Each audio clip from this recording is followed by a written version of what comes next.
welcome in, welcome to the stream.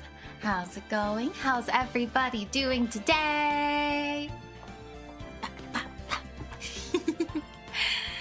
If you don't know me yet, my name is Lex. I'm a comfy, chaotic witch Vtuber, and today we are finally finishing the Phoenix Wright Ace Attorney Trilogy. This has been a really long journey. When was it that we started playing this game? Hang on. I'm gonna look it up. This is my looking up sound. Ba ba ba. Why am I like this? Okay. I want to know exactly when it was that we first started playing this game, because this is the last time we're gonna play this game. And I think we only have one trial section left. I'm kind of nervous about finishing it for some reason. It's like, I know there's more Ace Attorney, but we've been playing this for like as long as I can remember, really. Hang on. Yeah, we've got 160 hours in this game now. I think it's just that sort of feeling that you get when you've finished a game that takes you over 100 hours to beat. It looks like the first time I played it was September 2023.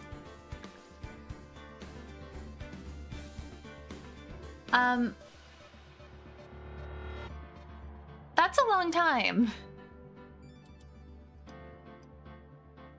That's more than 2 years. It's closer to 2.5 years. So it's gonna feel a bit weird finishing it, even though there is still more. Like, we've got investigations, we've got the Apollo Justice trilogy.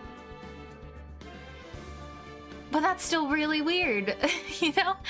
And the fact that we've only put 160 hours into this game over the course of 2.5 years. And I'm kind of worried because the Apollo Justice trilogy is supposed to be a lot longer. We might be here forever. But speaking of, and I'm sure some of you already have seen it, but this morning I posted an announcement, and I will be taking a short break from streaming. A few weeks, probably not more than a month. But it'll probably be the longest break I've ever taken, because I think the longest so far has been 2 weeks. Yeah.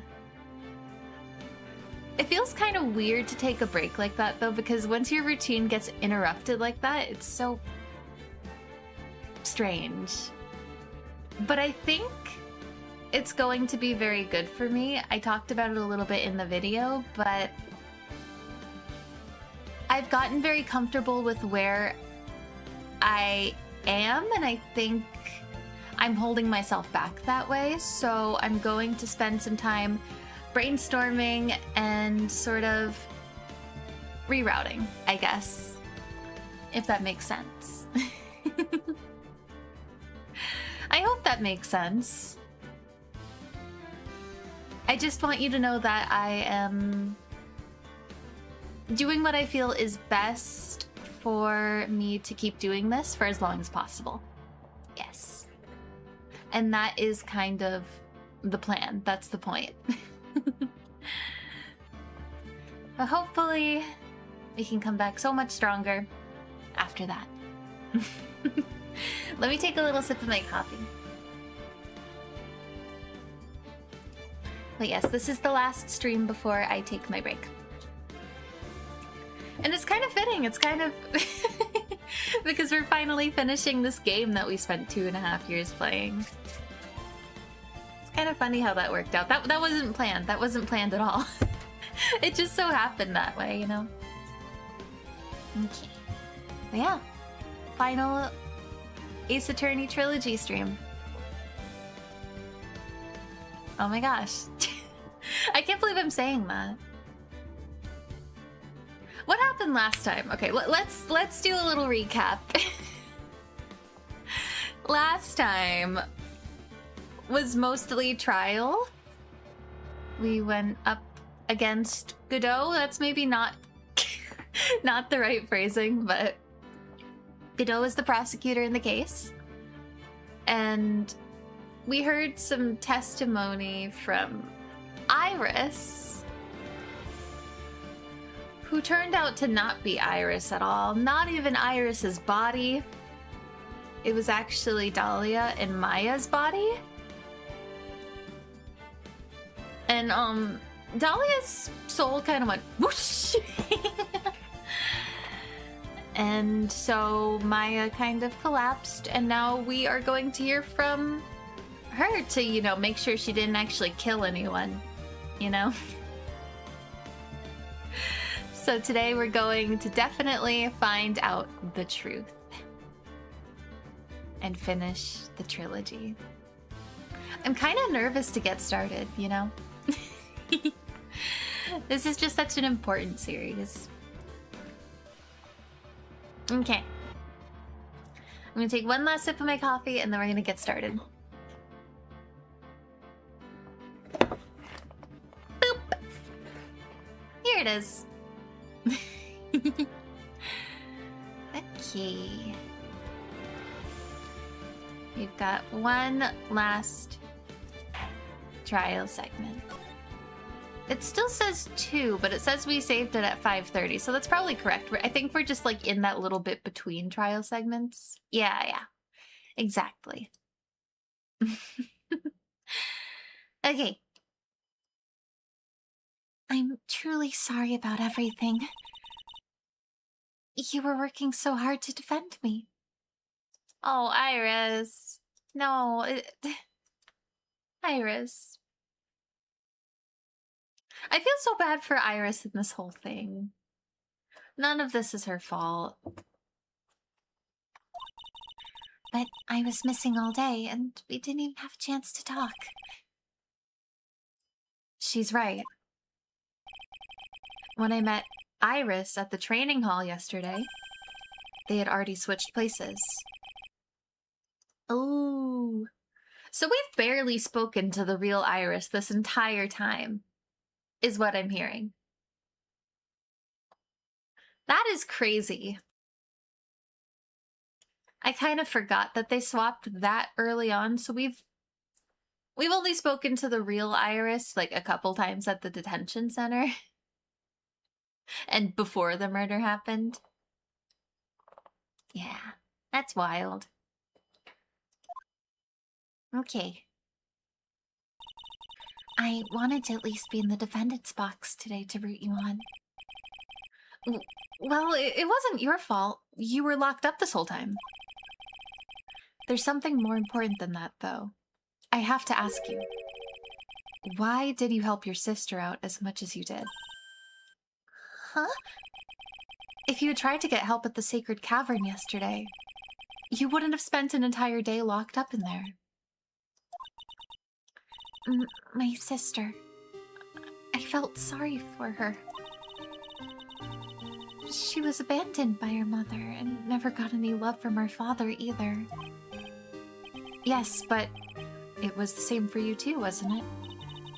Yes, but at least I had Sister Bikini, who was like a mother to me.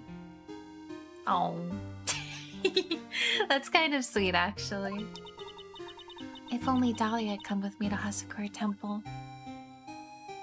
Maybe she wouldn't have turned out that way. You never know, though. I always loved her. Dahlia was always so smart, so strong. She never complained about a thing. That's why I promised her that I would help her. Yikes. Are you talking about the fake kidnapping case 11 years ago? 11 years ago. Dang. Yes, I wanted to be useful to her in some way.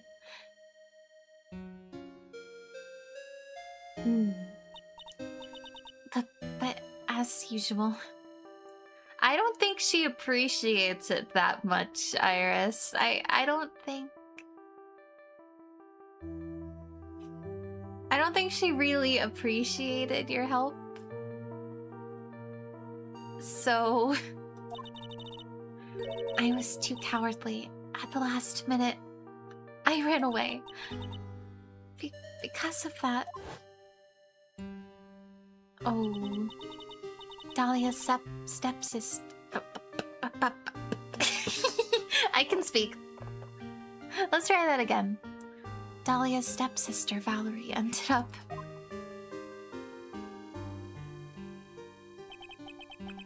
That was the case that wounded Mia so badly.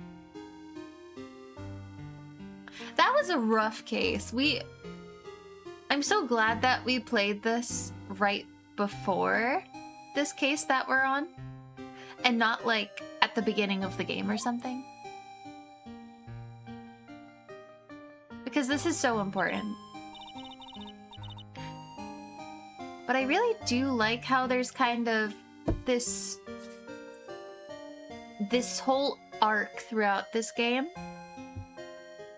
It feels more chronological than some of the other games, because in the first two games in the trilogy, it wasn't nearly, the cases weren't nearly as connected as they are in this one. With this one, the first case is Mia's case, and then we've got the one with Terry and Dahlia, and then we play this one. So it's all very connected this time. Sorry, I'm having a trouble putting my thoughts into words right now, but I'm doing my best. Some people suspected that my sister was involved in the murder. Some people? You must mean... Yes, 2 defense attorneys. Mia Fey and Diego Armando.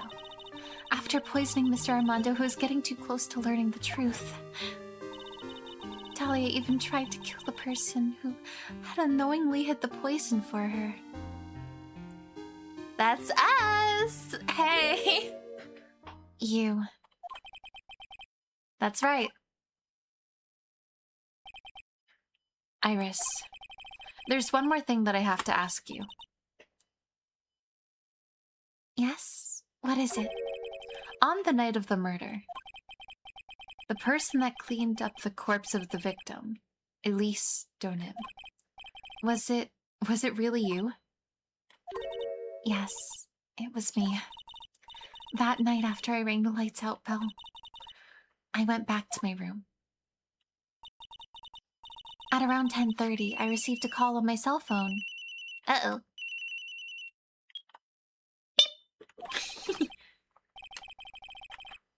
There's a problem. Come to the inner temple right away. I got on the snowmobile and headed for the inner temple, but... Uh-oh. The path to the inner temple was cut off, right? Exactly.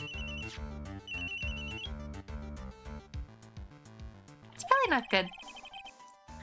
We can't just leave the body here, so you've got to do this exactly as I say. Got it?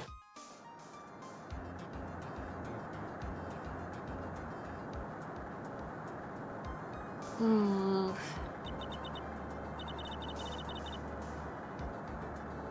That's so scary to watch.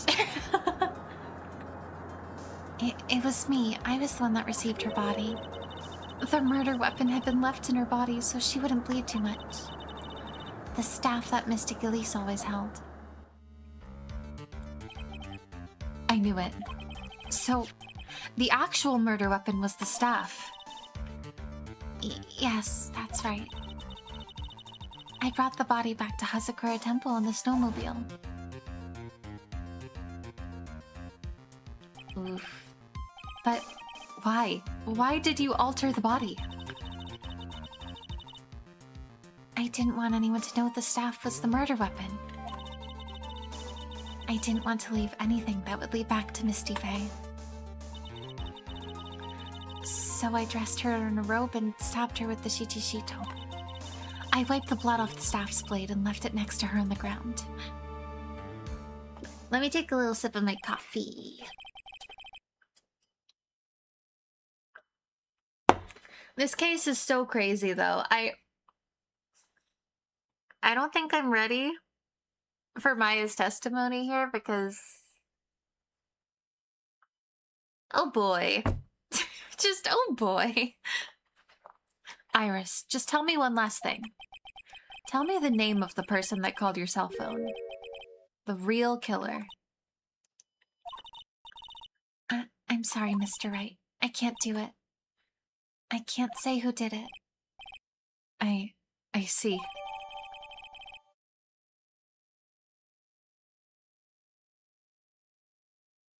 If it was Dahlia, then you should just say it was Dahlia at this point. But, okay. You got the staff. Okay. Defendant. Yes? The judge is calling you. He wants to see you in his chambers. He has some questions about Dahlia Hawthorne. All right. Well then, I'll see you later. There's something I want to tell you. Oh. Okay. Something she wants to tell me? Well.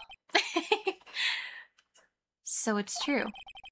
Iris cooperated with the real killer. Maybe even from the beginning. Phoenix.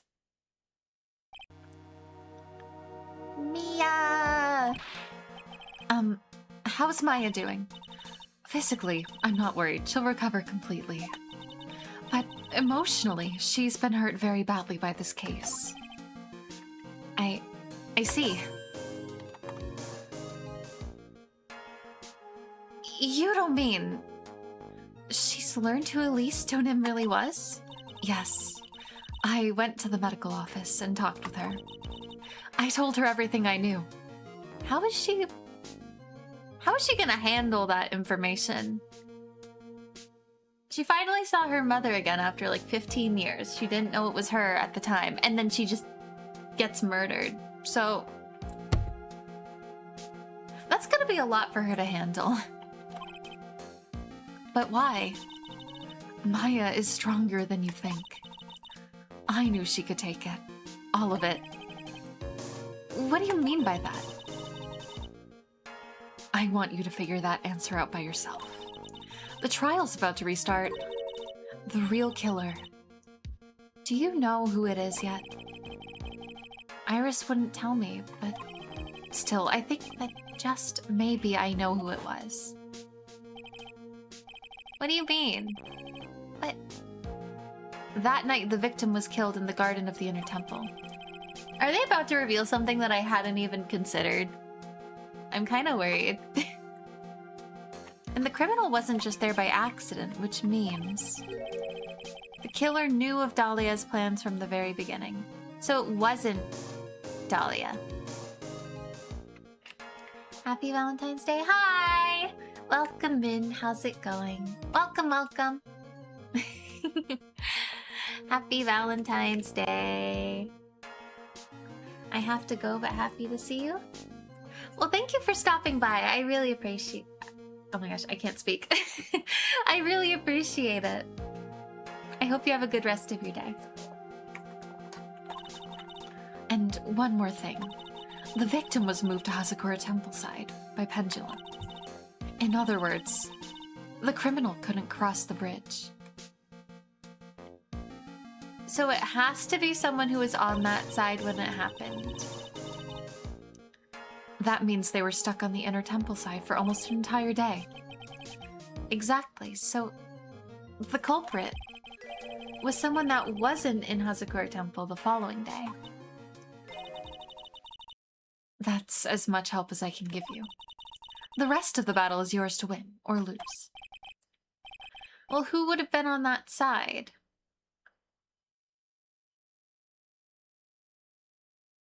It would be Maya and Pearl.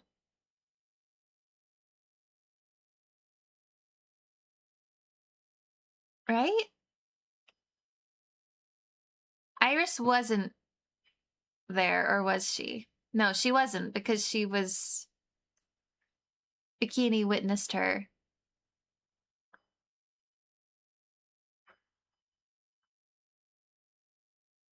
So it has to be Maya or Pearl, but that doesn't sound quite right. She was found at the inner temple. Was there anyone else at the inner temple for more than...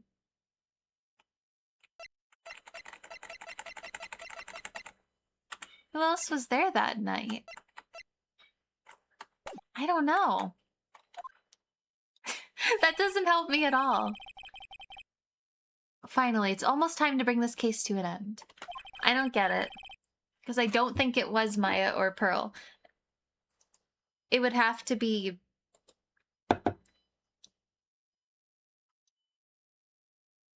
It would have to be Dahlia, and... But...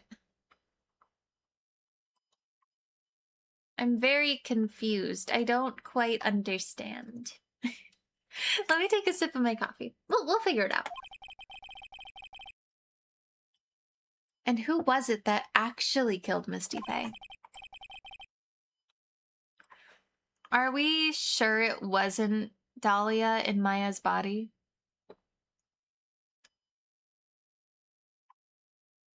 Because I feel like that's the obvious solution, but maybe there was something I'm forgetting from last time. Me, all by myself. Yes, we have to solve this. To be continued. Well, good news, we're continuing it. I probably should have played the rest of that little bit last time too, but oh well. It's a nice little recap, I guess. February 10th, 3:36 p.m. District Court, courtroom number 7. We're really close to the actual date right now. It's February 15th at 3:28. So we get like eerily close to the actual date a lot of the time playing this game. I don't know what it is. Now then, before we proceed any further. Hi, Judge. I'm going to announce the results of the test we have performed earlier. Tests? Yes, tests. On the bloody dagger that was found stuck in the pine tree. Oh yeah, that. Totally forgot about it. That's the weapon that Maya Fey used when she fought with the victim. Right. So, what are the results? Was it the victim's blood, or...? Due to time constraints, a full test was impossible. However, there's one thing we can say with certainty. The blood that was on this dagger was not the victim's blood. Oh. Huh. Then whose was it?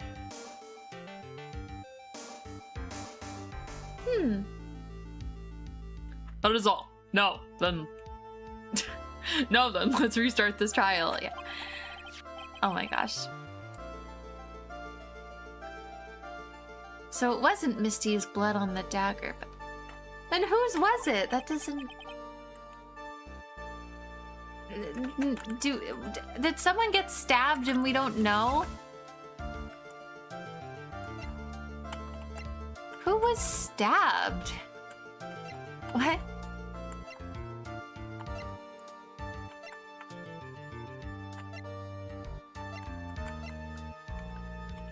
I don't think... Since he said they weren't able to perform a full test, I don't think they know whose it was. They just know that it wasn't a match. Morgan? Huh. I doubt it because Morgan's in prison, but you know. Hi, welcome in. How's it going? Welcome, welcome. Dagger updated in the court record. I'm sure both the defense and the prosecution know this, but this trial is rapidly coming to a close. Yes. Both sides will need to show some firm evidence with their claims. I understand, Your Honor. From what I've heard, the witness is dangerously weak, physically speaking, so let's finish this quickly. Agreed. Maya! Very well. Please bring in the last witness. Oh, Maya. I'm so happy she's okay. I mean, sort of. I'm glad she's not, dead, you know? Maya Fey, my profession is, I'm the assistant manager at Wright & Co. Law Offices. Maya. Hi! Welcome in. How's it going? Welcome, welcome. Next, right? Ace Attorney, yes! The final one. For this trilogy, anyway. According to the magazine I have here, you're a spirit medium of the cryo channeling technique. ...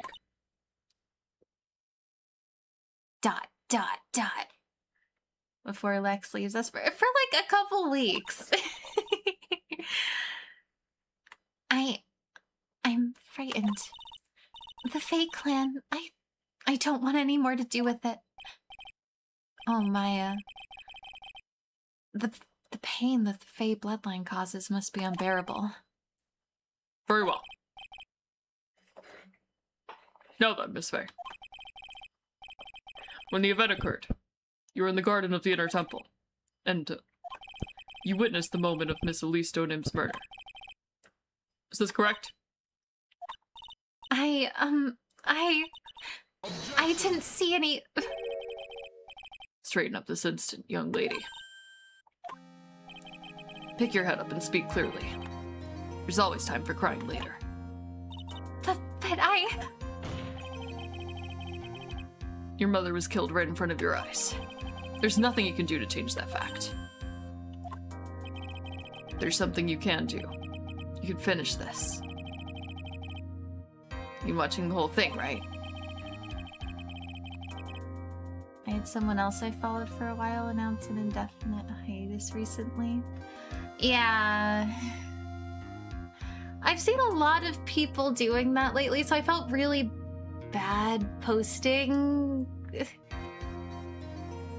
Because it's like, I feel like a lot of people are going on hiatus right now. And I'm just like, should I wait a little bit? But it's just pure coincidence, you know, it's something I've been thinking about for a little while. Yeah.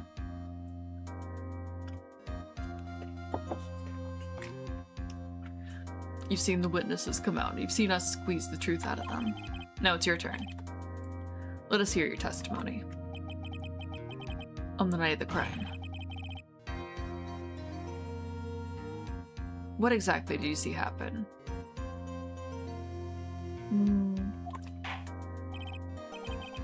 Witness, if you please.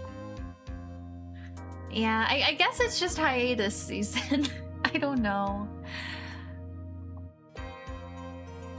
Something about February, I think.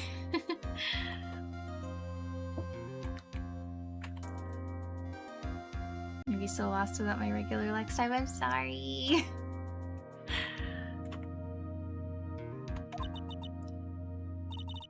Yes, Your Honor.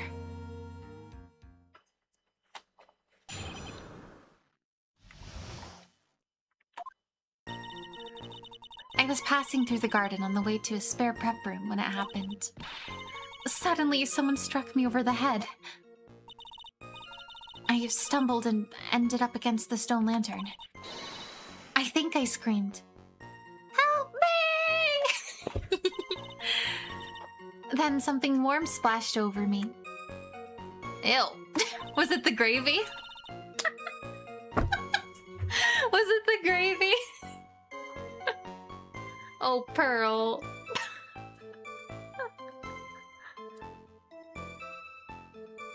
I really hope it was the gravy. That's when I lost consciousness.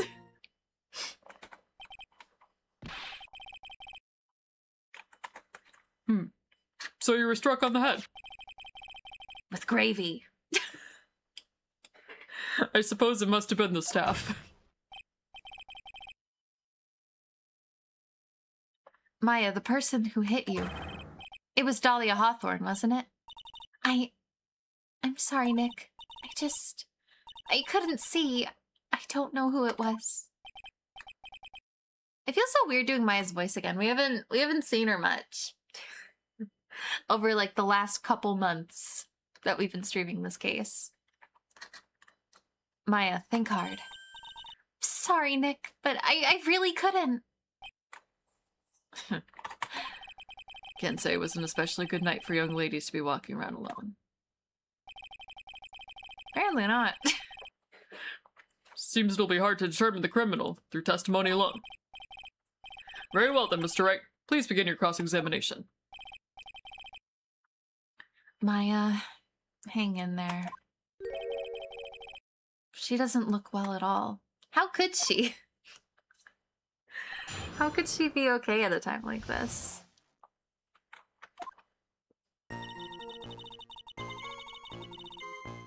Just passing through the garden. Someone struck me over the head.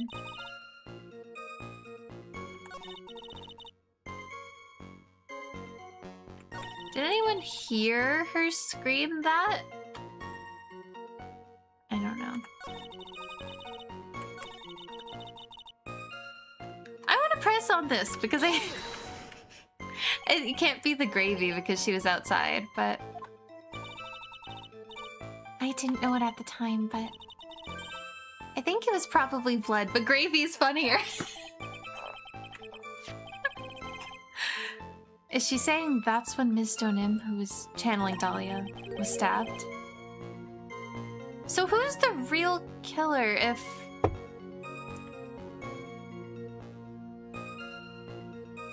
I'm so confused by this whole case. At that moment, I was paralyzed with fear. I was just sitting there in the snow. I'm sure blood got on everything around me. That doesn't make any sense, though. There was almost no blood, just a tiny bit. There was only a little blood on the... Huh. I'm confused.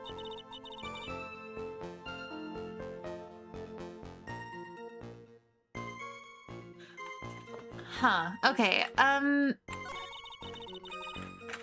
there's something not quite right here.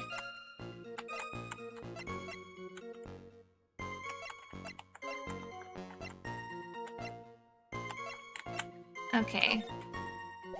No. There's only a little bit of blood on the stone lantern. But I don't want to mess this up.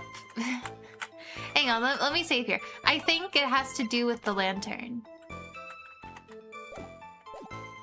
Because there was almost no blood on that lantern, just a little bit. Okay. I think that's it. Okay, never mind. I really thought that was it though, because she's talking like there was a lot of blood, but there was only like a tiny bit in that area. Okay. Let's press on some more of this then. Boop, boop, boop, boop, boop, boop. Boop. Okay. So where was she exactly? She was passing through the garden. Okay, so she was at the stone lantern. But it doesn't make sense for there to be a lot of blood then. Who else was on the inner temple side that night? Well, Sister Bikini, of course. But I remember her saying that Iris would be coming later as well. On the day after the incident, Edgeworth met Bikini at Hazakura Temple. That means she couldn't be the criminal. So then, did Iris actually come later like she said? Well, let me think. She seems confused. It's probably because she's so tired. No, I'm sure I didn't see her. She must have come while I was preparing for the training. I don't think she did. Okay, let me hydrate. I'm probably gonna have to get more water soon, though. I don't know how I'm already almost out. Who did it? Who hit you? Well, I didn't see who it was. I was hit from behind. You didn't see the person? But after that, your attacker was in front of you. How could you not see who it was? Oh, let me think for a sec. I'm sorry, I just can't remember. Maya's really having a hard time. What should I do? I think we need to press harder, but I feel bad. Okay. Let's see. This isn't making sense. Why didn't you see this person? Well, let me think. It was, Oh yeah, that's right. It was dark, that's it. It was dark? Someone else did say that the lantern wasn't working that night. It's not good to have too much light around when someone's undergoing spiritual training. Come to think of it, there was an earlier testimony to that effect as well. So it was dark in the garden on the night of the crime. Which is why she didn't see her attacker. I thought maybe she was trying to hide something, but I guess not. Judging by the testimony thus far, the identity of the attacker was most Likely the spirit that was channeled by Elise Donim, Dahlia Hawthorne. But who stabbed her? Very well, please continue with your testimony. Okay. Let's see. I stumbled and ended up against the stone lantern. We know that part. I think I screamed, "Help me." I don't think anyone... You think you screamed, but you're not sure? Listen, I was a complete wreck. It was dark, and I couldn't see my attacker. Was it a man? A woman? An adult? A child? I had no idea. I was scared out of my wits. Believe me, my dear, I'm certain I would have soiled my robes. Ew. I thought this person might attack me, so I... Anyway, I'm pretty sure I screamed. I thought that it was my last hope. Wow. Sounds like poor little Maya really was out of her mind. But I wonder what she meant by last hope.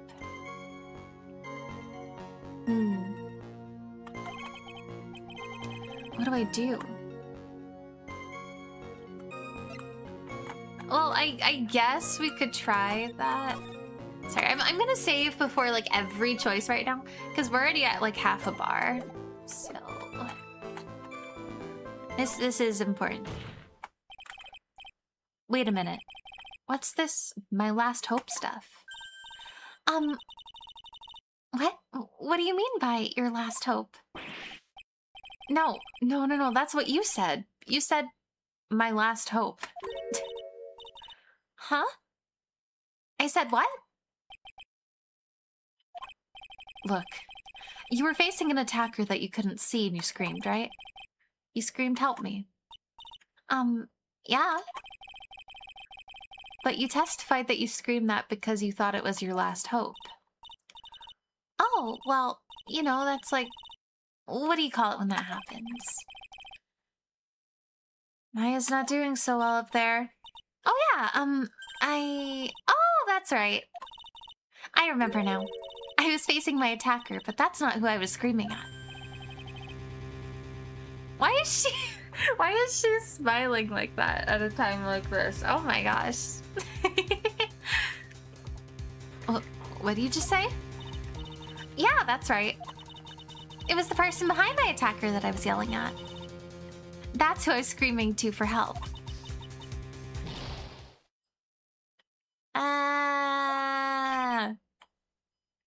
What is it now? I messed up. I didn't mean to let that slip out.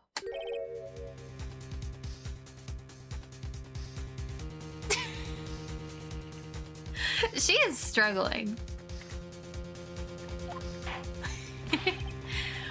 Witness, are you absolutely sure of what you're saying?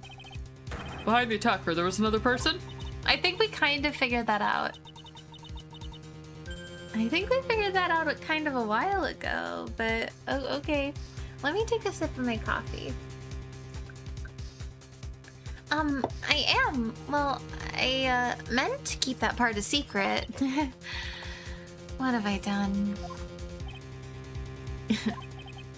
Takes a ton of pressure to make a diamond. That's what I always say. A ton of pressure. You're in a court of law here. You can't make things up or try to hide things in this chamber.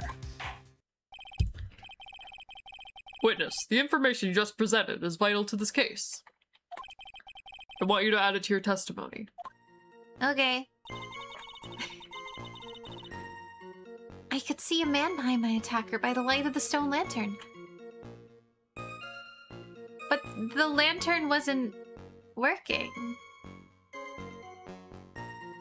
And based on what we know, there weren't any men on that side at that time, but I mean... And how do you know...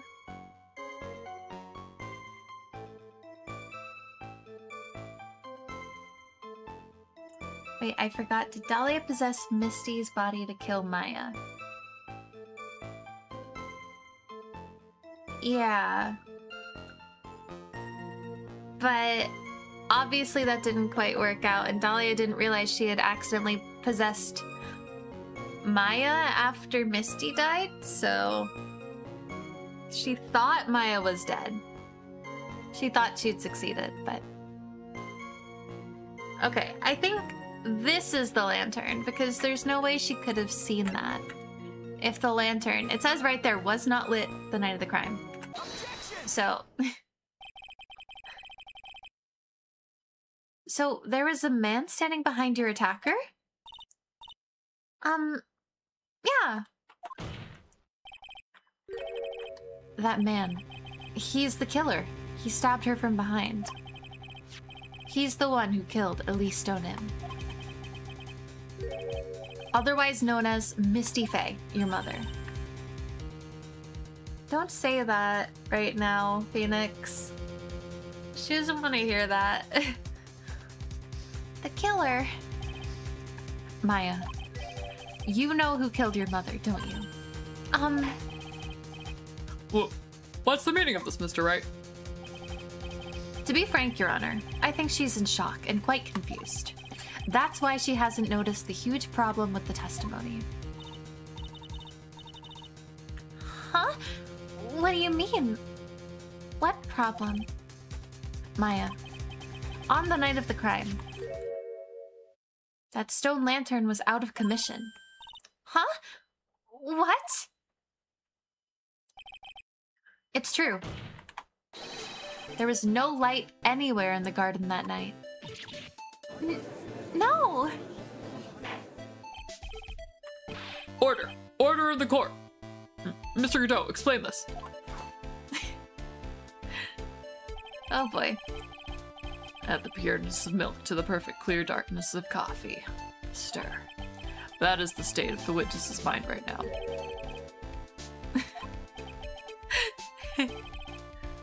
Cafe Olay. Is that even legal?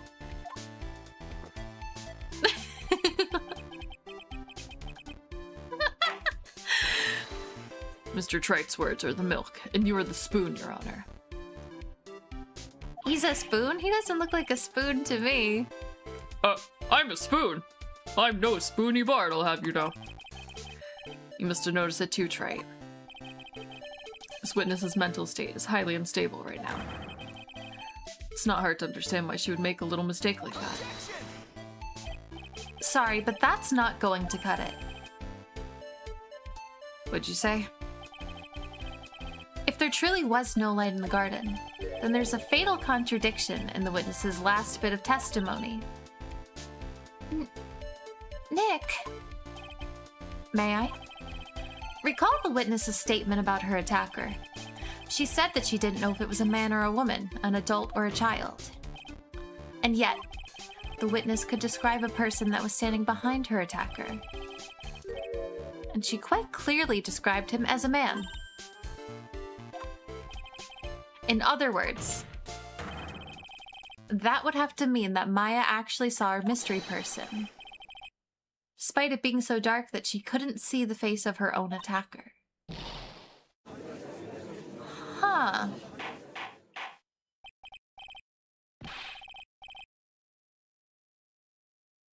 I'm so confused. Order! Order! What in the world does this all mean, Mr. Wright? Are you saying Miss Faye saw the real killer under pitch-black conditions? Well, if the real killer was holding some kind of light, maybe? Or... Huh. Huh. Right, do you have any idea what you're proposing? How could she have seen in the dark? There's no other light source at the scene. There are some things you can only see in the dark, Mr. Godot. Maya, you did see who the killer was in the dark. And now, you're trying to cover for him. Cover? For the man that killed her mother? There's only one conclusion I can draw from this. Oh boy. You know who this man is. I think I get it.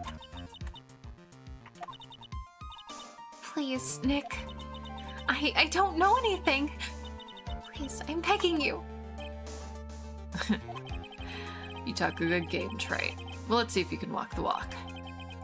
It was pitch black, so what could the witness see? I'm calling your bluff. No. Nick, don't. Please stop. Maya's dead set on protecting this guy. The man who murdered Maya's long-lost mother. But I can't let him get away with it. I'm a lawyer, an officer of the court. I'm here to find the truth.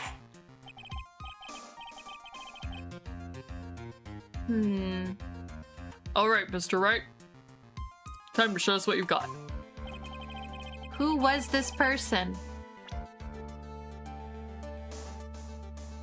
Well, the only way she could have possibly seen the real killer, but not the one who was right in front of her, is if the real killer had some kind of light or something that would illuminate their face, but obviously not the person standing in front of them who's like facing away from them. Let me take a sip of my coffee. Okay. We know there was no other light. And there's only like 4 men involved in this case total.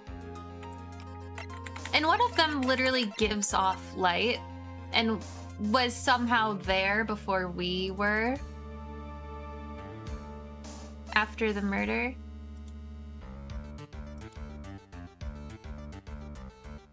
So obviously it was Gumshoe, right?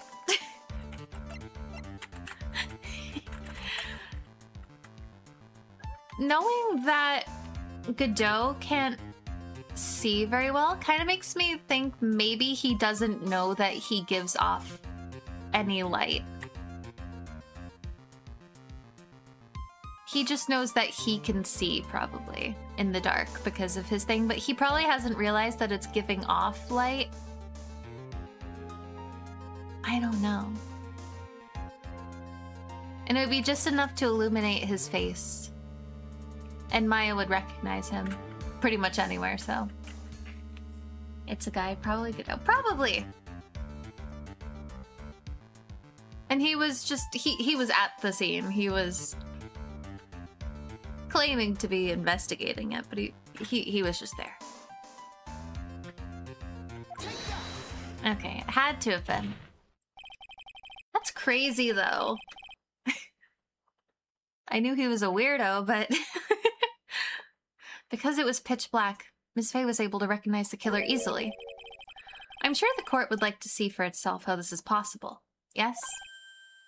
What? But how do you propose to show us something like that? It's easy. We just need to recreate the conditions of that night. Ooh. Conditions? Oh, this is so interesting. Your Honor, the defense officially requests that all the lights in this courtroom be turned off.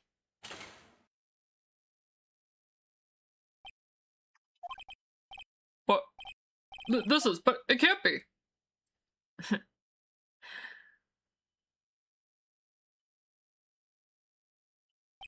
Can you imagine seeing that?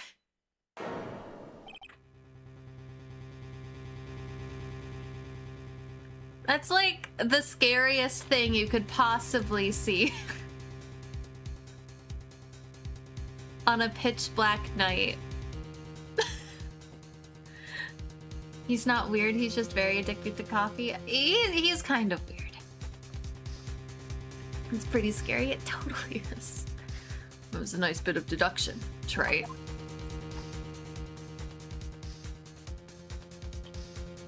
Wow. Well, everyone, this is the man Maya saw on the night of the murder.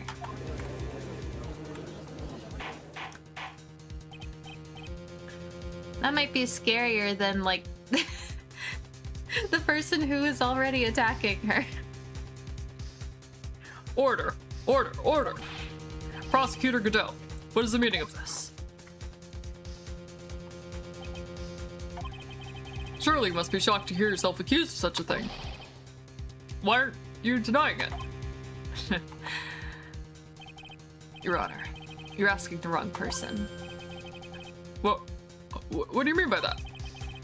If you got a question, ask the witness. That's one of my rules. Well, Maya, how about it? What you saw that night? Was it 3 glowing red lights? Well, witness, answer the question. You're wrong! I never saw that! Maya, I thought the person that stabbed my mother was a man. For a totally different reason. Completely, definitely, 100%, yeah. Objection.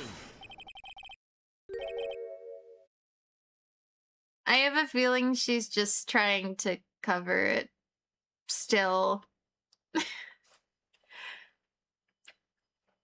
Stop your chattering, Your Honor. Chattering? If it's worth asking, ask the witness. That's one of my rules. Alright.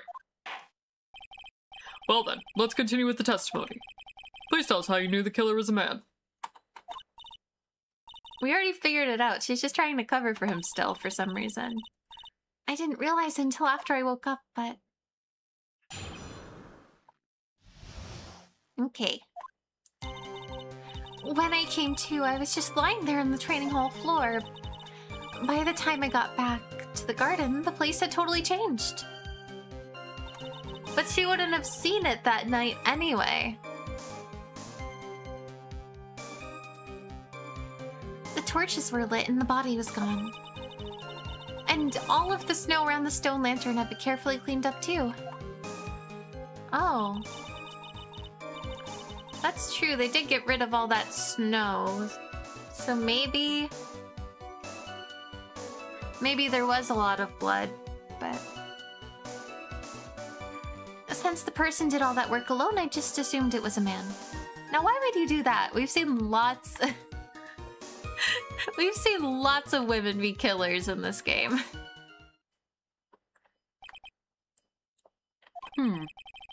So it was after the crime took place that the witness came to think the killer was a man? Yes, that's right. I'm sorry, Your Honor. No need to apologize. It's as Mr. Godot said. You're utterly exhausted. It's only natural that you would be a little confused. She's still covering for him. Why? Also, if you consider the situation you described, doesn't seem too much of a stretch to assume the culprit was a man. Mr. Wright, proceed with your cross-examination. Oh boy.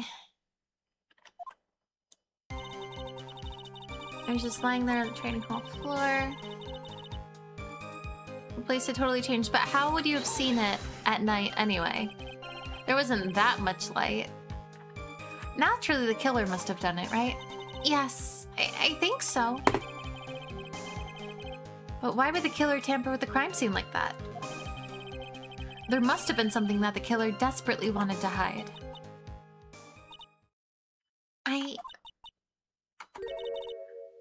I don't know.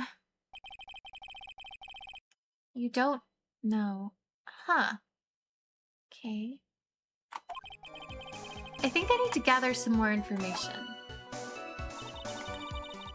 Torches were lit and the body was gone. The torches were lit? Yes, that's how I noticed the whole scene had changed. I'm going to say it was the killer who lit the torches. I mean, who else could it be? The killer probably lit them since it'd be impossible to do any cover-up work in the dark. Not if the killer can see in the dark.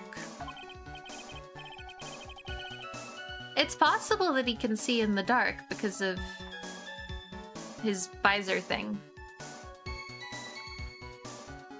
However, if oh my gosh. If that's true, there's one thing that still bothers me. Apparently speaking gets really difficult. Why did the killer go to the effort of moving the body? That's true. It's hard to see how that would be of any advantage to the killer. The only one who would gain anything from that would be the only person that was at the inner temple, Maya. Very well. Let me hear some more about the condition of the crime scene. All the snow had been carefully cleaned up too.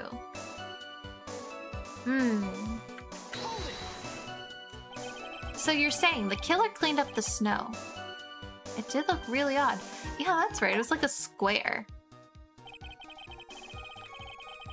The snow was removed to an unnatural looking rectangular shape. I guess it was a rectangle. Never mind. There were a lot of shovels around the inner temple, but they're all really heavy. Way too heavy for me to use. An odd fellow indeed, this killer. Why on earth would anyone want to take snow away? Well, there's one thing I can think of. Didn't you say that a lot of the victim's blood sprayed onto the snow? Yeah. The area that collapsed and ended up being splattered. Wouldn't she have blood on her too, though?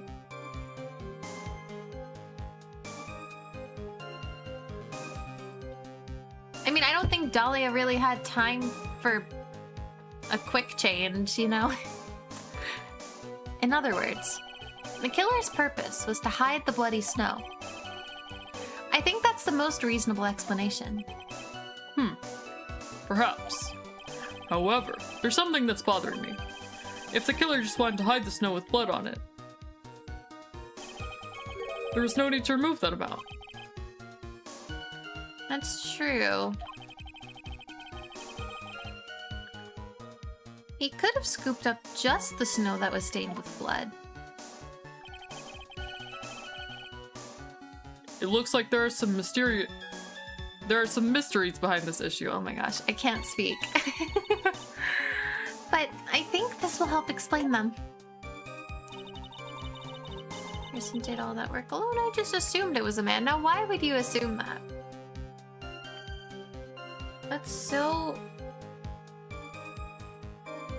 Well, maybe now we can go back, because it said something about needing to gather more evidence before we went back. So maybe now we can. Let's see. Killer must have done it, blah, blah, blah, blah. Blah, blah, blah, blah, blah. The truth is, when I saw the crime scene, I felt something. You did? Yes, I felt like the killer was hiding the evidence for me. For my sake. What? Hiding it for you? Everyone knew I was the only one at the inner temple that night. If Sister Bikini had come back and looked at the garden, she may have thought that you had done it. She definitely would have thought so. It's definitely Godot. It has to be. You're saying that's why the killer cleaned up the crime scene to make it look like nothing had happened? Yes, I'm sure of it. Godot knows of Dahlia as well.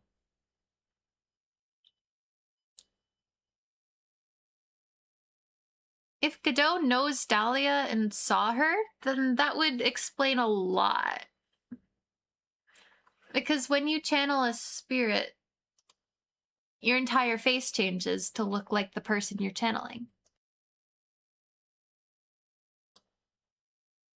So that would kind of make sense, I guess. I'm sure of it. Well, that's certainly an important piece of information. I want you to add that to your testimony. Yes, Your Honor.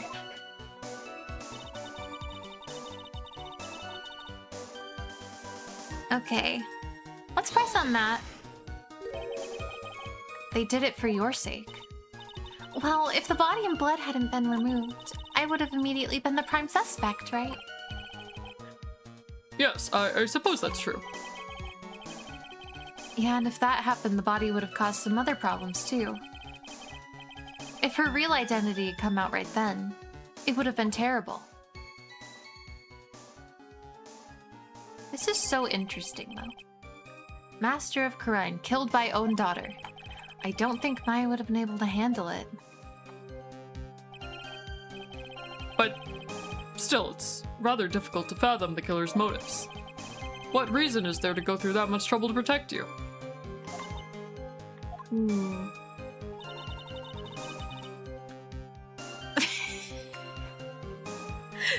Seriously, how does he make it that pointy?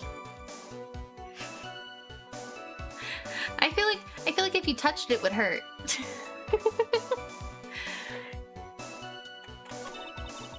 Okay, we have to figure out how can we present something on that. I think that's all we can do.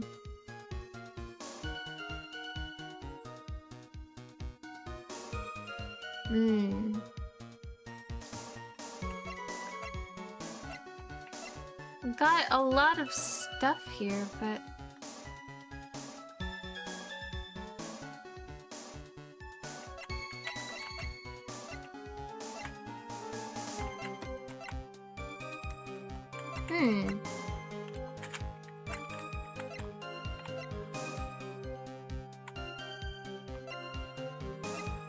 Well... Oh. Yeah, if the killer was specifically trying to protect Maya, then it wouldn't make sense to leave the writing. Because it clearly says Maya.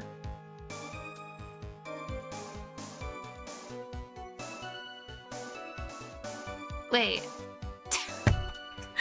That's even more proof that it's Godot, because there was a whole moment last week where he was saying that he couldn't even read the writing because of his issues with his vision. The staff is also a sword, yes. Yes, it is. Yeah, last week Godot said that he couldn't even read the writing on it, so... The body of Elise Stoneman was carried all the way to Hazakura Temple's courtyard. Then at the garden, the real scene of the crime, the snow that we suspect was covered in blood was scooped up and removed. It's reasonable to believe that all this was done in an attempt to hide the true crime scene. However, there's still one matter that seems somewhat odd. Oh, and what would that be?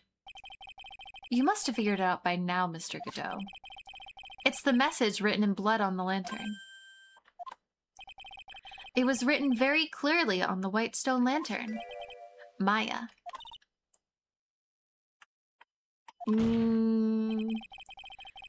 If the killer was so motivated to protect Maya from suspicion, then why didn't they wipe the writing off the lantern? Ah, you're right. Let me hydrate a little bit. Order! Order! But Mr. Wright! Isn't it a fact that the killer was trying to cover up the crime scene? Indeed, but it doesn't make much sense to move the body and remove the bloody snow, then not wipe off the most incriminating thing of all, the bloody writing. But if that's the case, do you have an explanation for the killer's mysterious behavior? Yes, I do. Why would the killer move the body and remove all that snow, but then leave the bloody writing on the lantern? You literally just admitted that you couldn't read it. Like... like earlier today in game. I don't know what the killer's plan was, but it's a fact that the killer left the writing on the lantern. There must be a reason for it. I know. Well then, Mr. Wright, let's hear your opinion. Why'd the killer leave the message? The killer didn't notice it. Boop. Prosecutor Godot, earlier in this trial, you gave me some good advice. Once you eliminate the impossible, whatever remains must be the truth. The killer is a troll instead of... Oh boy. Can you imagine? Maybe you're not as dumb as I thought. Who threw him a cup of coffee? Did he pay someone to throw him a cup of coffee every objection? Some poor underpaid, maybe unpaid intern.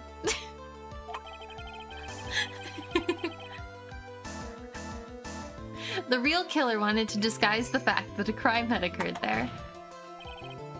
If that's the case, they wouldn't have left the bloody writing on the stone lantern on purpose. Therefore, it must mean that they didn't notice it. But that doesn't make any sense. The torches were all lit and everything.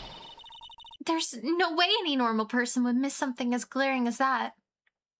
Well, Godot's not especially normal. I think we know this by now. You're right. There is no way any normal person would. What are you trying to say, Mr. Wright? There's only one person involved in this incident who could have missed seeing the bloody writing altogether. And who would that be? I think the judge might have stupid. This is so obvious at this point. Mr. Godot, this is what you said yesterday. My eyesight's pretty messed up, even with these huge goggles on my head. I still can't see everything. You can't see everything. Is that correct, Mr. Godot? This lantern was submitted as evidence today. I would like the court to think back to the moment it was first presented. This lantern, there's something written on it. Why, it's written in blood. Nonsense. This lantern is as clean as a whistle. Mr. Godot, just admit it. There are certain colors you can't see, correct? You can't see red on a white background, can you? That's right. We went through this once before. During the poisoning case at Trebian. This is the apron the delightful Miss Bird was wearing at the time. And somehow spilled coffee on. There's something still bothering me, Mr. Godot. Why have you not explained the bloodstain to the court? Bloodstain? What bloodstain would that be?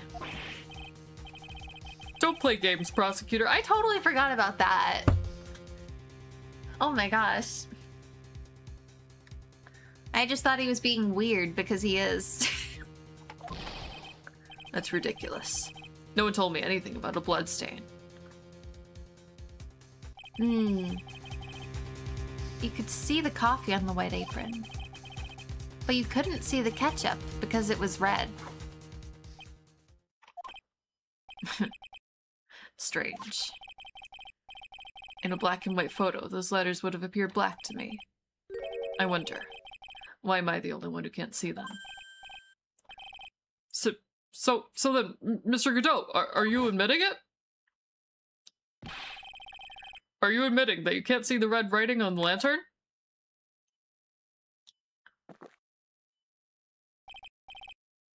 Hey, Gramps, didn't you know?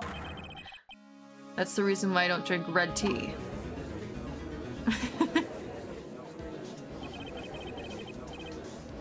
I wasn't sure about it until now, but I just can't believe it. Prosecutor Godot is the murderer. Huh. There's no going back now. I finally figured out the truth. This is crazy. I don't know what to think about this. Oh my gosh.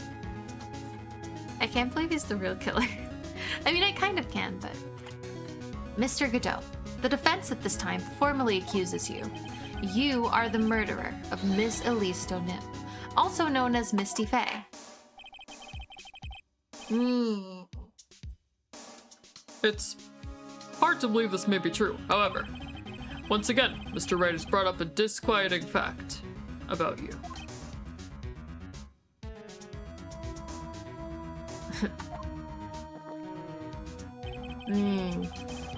Just make sure you don't fill out the indictment in red ink, Gramps. Come on, how does a little graffiti make me into the killer? Besides, it's not like it's my name that's written here. I'm certain that the killer wasn't able to see the color red. This is rich. Do go on, try it. The answer's right there at the crime scene. That would also explain why he got rid of so much snow. And not just the parts that needed to be removed.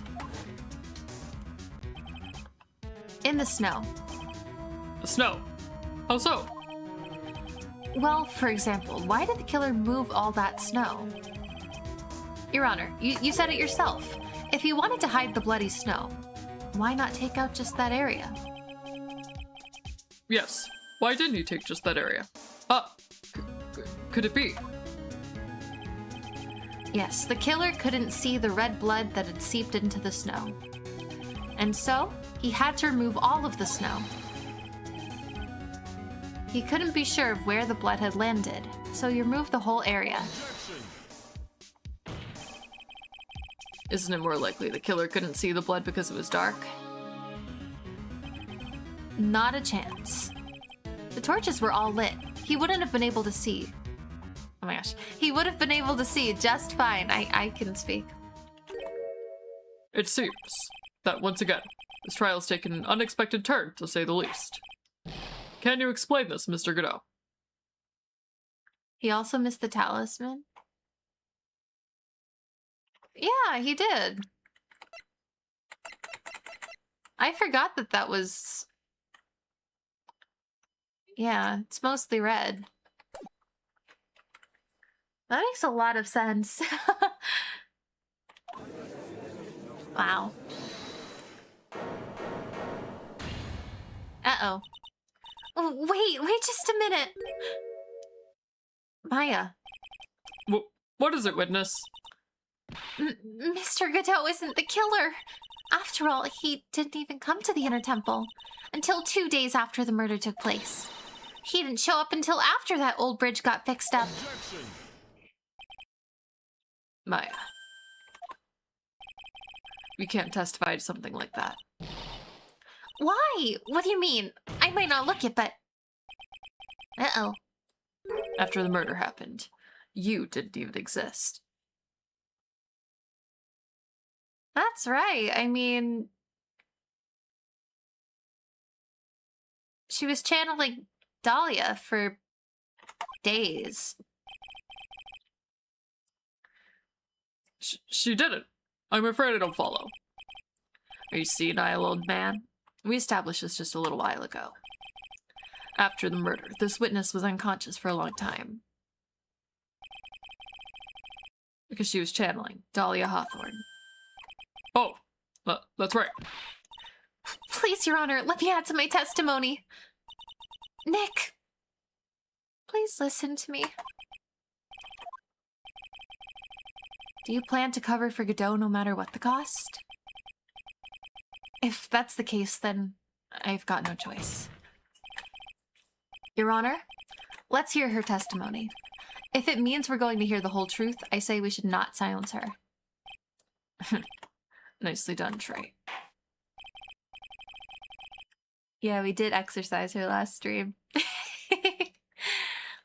That was crazy.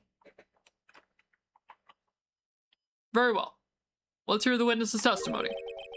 Please tell us what happened at the Inner Temple after the murder. Yes, sir. After I woke up, I began channeling, and my spirit left me, as it were. But little Pearly was there at the Inner Temple, too. Where are you going with this? Huh? Pearly was also stuck on the Inner Temple side that night. The next morning, she looked around, but couldn't find anyone. The next day, when the bridge was finally fixed, she was in the spare prep room. That's when Mr. Godot arrived at the Inner Temple for the first time. He found Pearly first and cheered her right up. Oh boy. Who is this? Pearly? You know, Pearl. That's my little cousin, Pearl Faye. So, when did you hear about this? Oh, just a while ago, while I was in the medical office. I'm terribly sorry, but what you heard from someone else is simply not admissible as testimony. Oh boy. Pearly would never tell a lie. She's a way more honest person than I'll ever be. Real smart, Maya. You always know the best things to say when you're under oath. The prosecution has no objection. We believe the witness. Mr. Godot! Let's just move on to the cross-examination. If the defense has no objections. This is highly unusual, but... Well, Mr. Wright? Let's get this cross-examination started. Oh boy.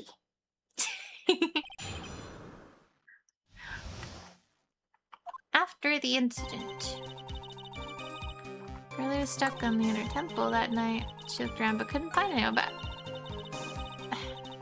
she didn't witness any of this, though. So Mr. Godot arrived. I kind of want to press on the stuff about Godot, because he found Pearl first and cheered her right up. Like, what? He cheered her up? That's what Pearly said. She said he was a very nice older gentleman. Thank you for looking after my cousin, Mr. Godot. And here I was, thinking you were nothing more than a coffee addict. Cut it out. You're making me blush. This guy is really beginning to get on my nerves, in more ways than one. Truth is, there aren't many places to look on the Inner Temple side. The policemen were all busy going over the garden with fine-tooth combs. So I decided to carry out an investigation in my own way. Godot style. I think everything he does is Godot style. I'm the same way. I like to hand down verdicts my own way. Judge style. I love that his name is just Judge. Why is Maya covering for Godot this much? Honestly, I don't get any of this. I'm so confused. Maybe I should ask some questions, Phoenix style. I want to don't know what happened during Godot's investigation. You said that you conducted an investigation of your own. Did you find anything? Looks like my investigation went about as well as yours, Trey. After all, I did miss the bloody writing on the lantern. Well, I didn't miss it, so speak for yourself, Goggles. Dang. The only odd thing I discovered was the beauty in the training hall. Beauty. Misty Faye, naturally. Huh.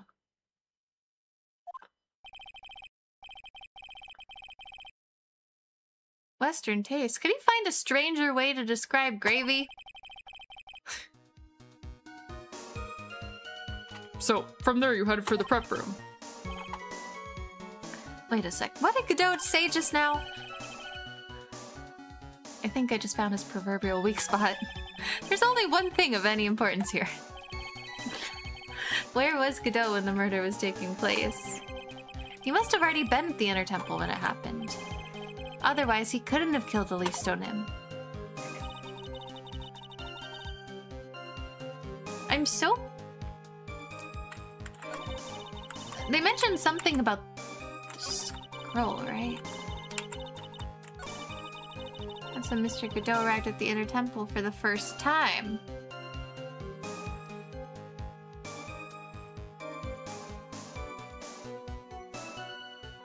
Wait... If he knew what was under the gravy, that would mean he had to have been there already. This is so odd. So it was your first time on the Inner Temple side, Mr. Godot? That's funny. Am I imagining things, or did the defense ask me a question? Mr. Wright, please save your questions for the witness. No, this is important. This is so important. What you heard from someone else, simply not admissible as testimony. Those are your words, Your Honor. Touche, Mr. Wright. Oh well. What do you have to say, Mr. Godot?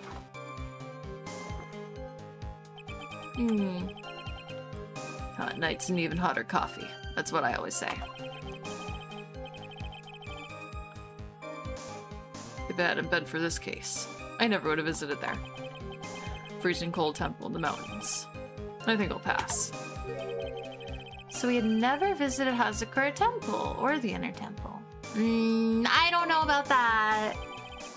I doubt that.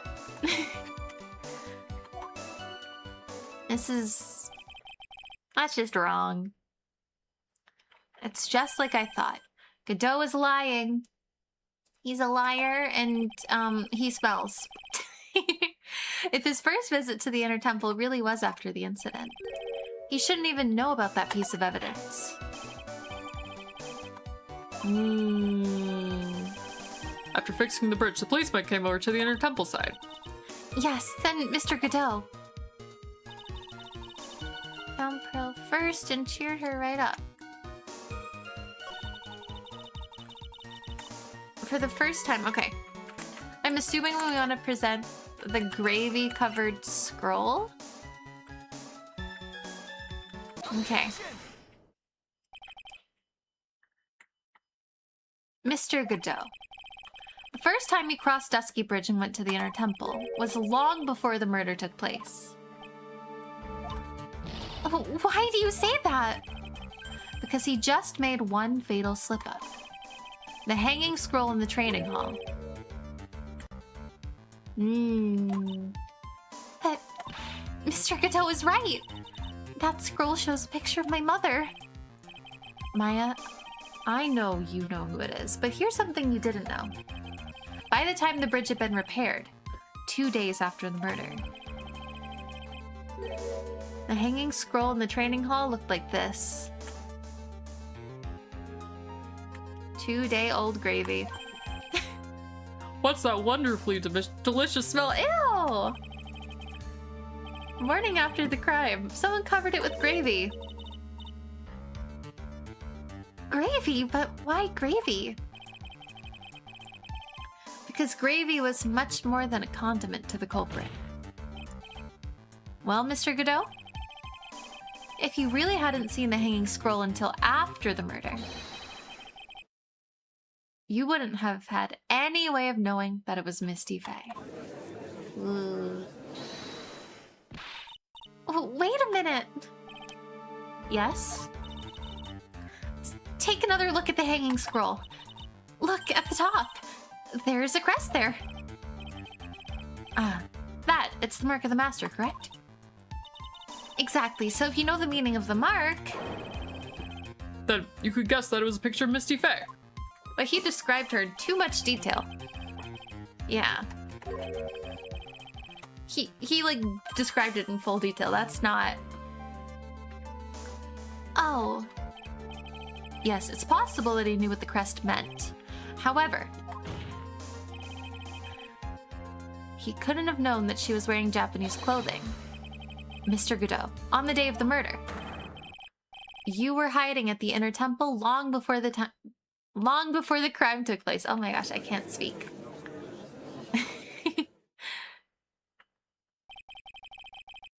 Can I ask you just one thing, Trite? What is it?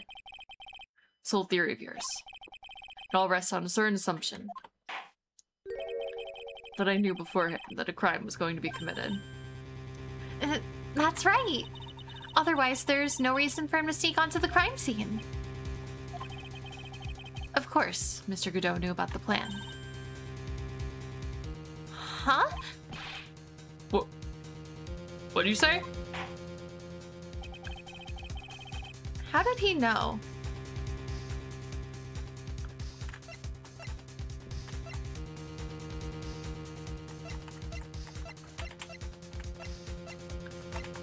I mean, maybe he opened the letter, but...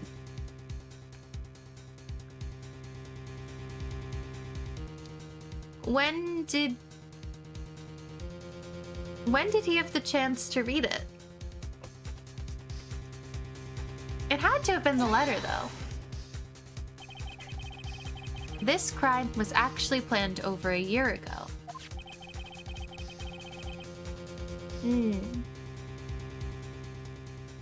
Morgan Fay authored the plan for her daughter's future. And these instructions were hidden somewhere in Fay Manor for a year.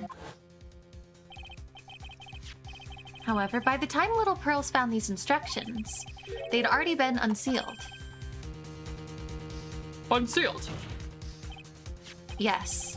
The killer had read these instructions long before Pearls ever found them.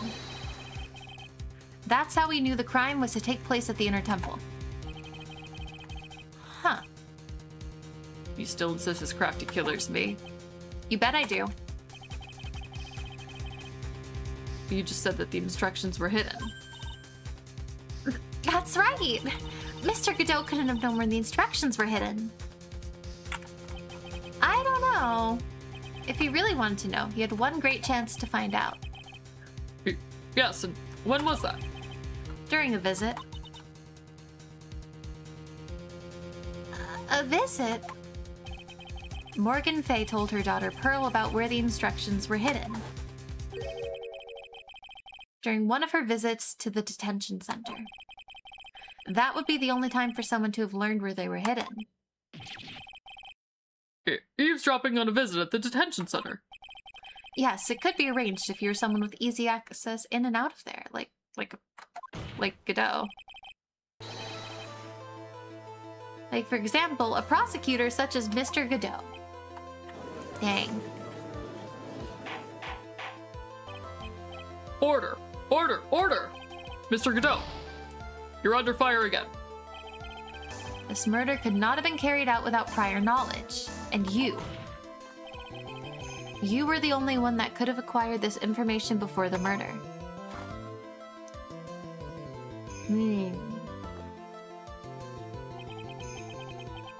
Humans aren't afraid of the dark. And yet, at the same time, we're fascinated and bewitched by it. Maybe that's why humans drink the darkness that is coffee. This entire case is so interesting. Sorry for always asking, but what does that mean? It means there's a reason for everything. According to your theory, the killer in this case eavesdropped. A conversation during a jail visit, where he learned of a hidden place for a crime. After discovering the plans, he hid in the inner temple and waited for a crime to occur. Yeah. I mean, that sounds about right. And he ultimately took a person's life. Hmm.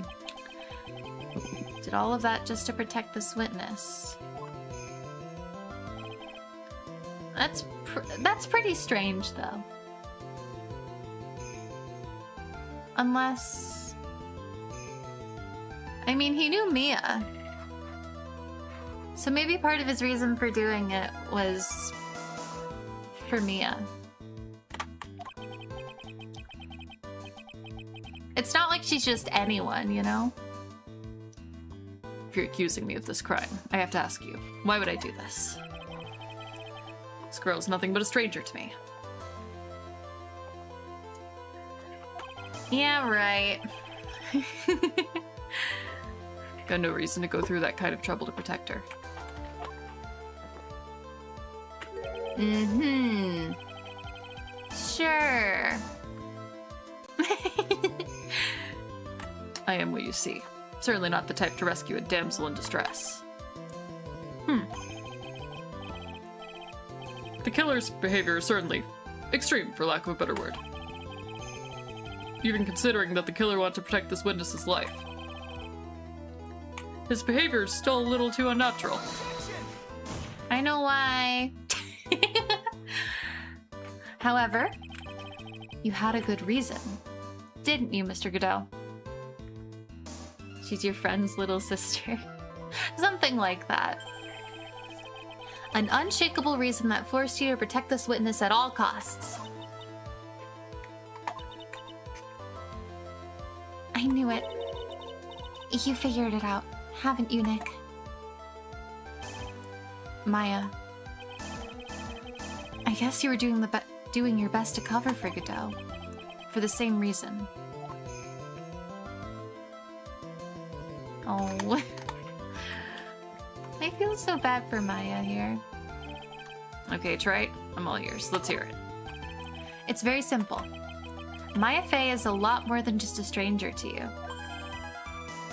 What's this? There's one person who lies at the very center of this whole story.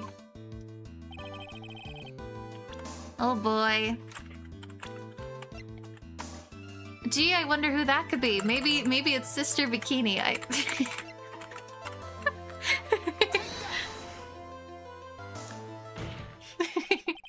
There's a very good reason why Maya Fey's life is so precious to you. Oh my gosh, I can't speak. After all, she's Mia Fey's only sister. Gasp! Ow. Mia Fey. You once worked alongside her. That was when you were a defense attorney. Wait a second here. Mr. Godot is a defense attorney.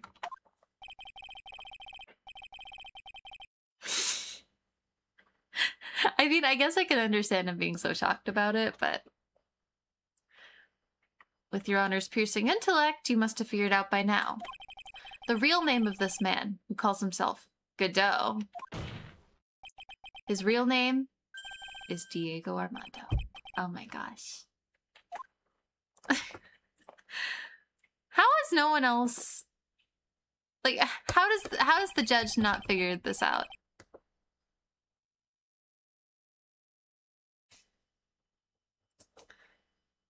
Last time someone called me by that name was over 6 years ago.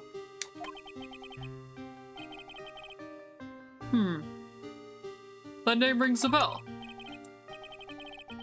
It should, Your Honor. All this is related to a single case. Yeah, that one. The one that they're showing on screen right now. Yeah, that. A case in which a convict named Terry Falls killed himself. Oh my gosh. Mia Fey's first time in court. Tragic. She knew that behind it all was a heartless, scheming demoness in disguise. But in the end, Mia couldn't tear off that disguise. However, there was one man who reached out to help. Diego Armando, a senior defense attorney at the office where Mia worked. Oh my gosh. It's my fault. It's all my fault that Mr. Falls killed himself. Mia. You can't cry yet. Dang. I forgot about that. It wasn't even that long ago that we saw that. The only time a lawyer can cry is when it's all over.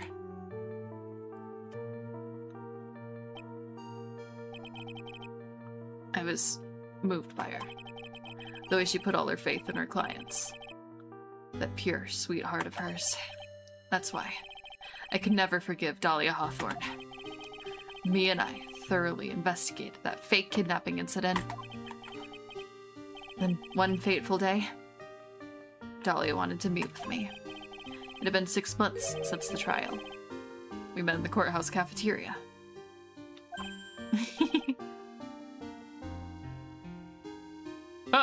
I just remembered. 6 years ago, right here in this courthouse. You were poisoned. Even I didn't see it coming.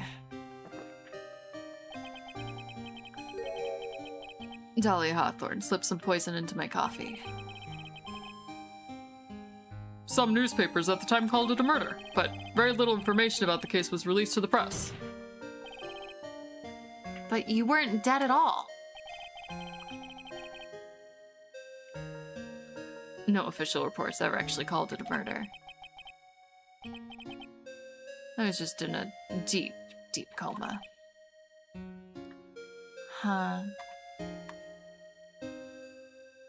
And then I guess that was his opportunity to just kind of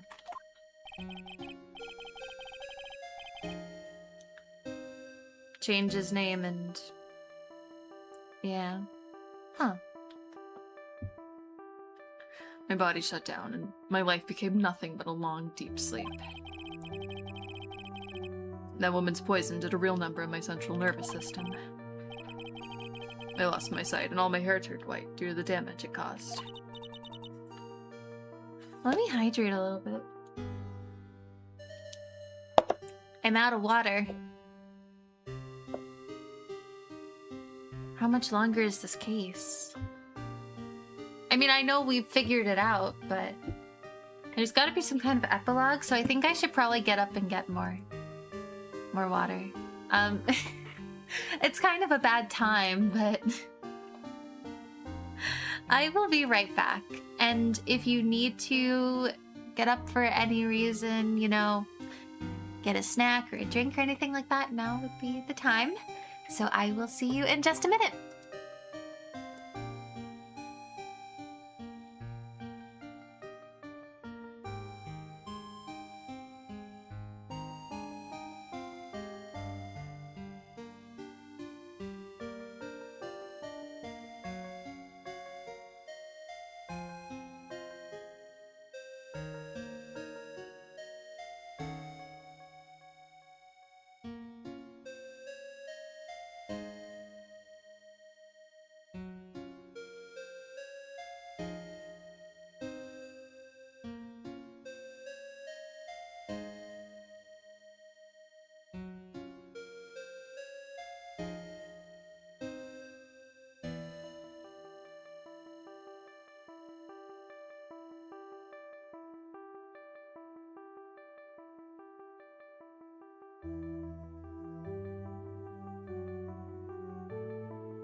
Okay.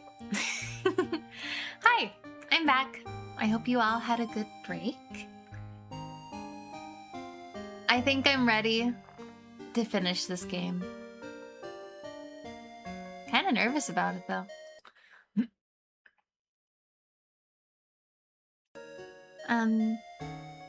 Sorry, 1 second.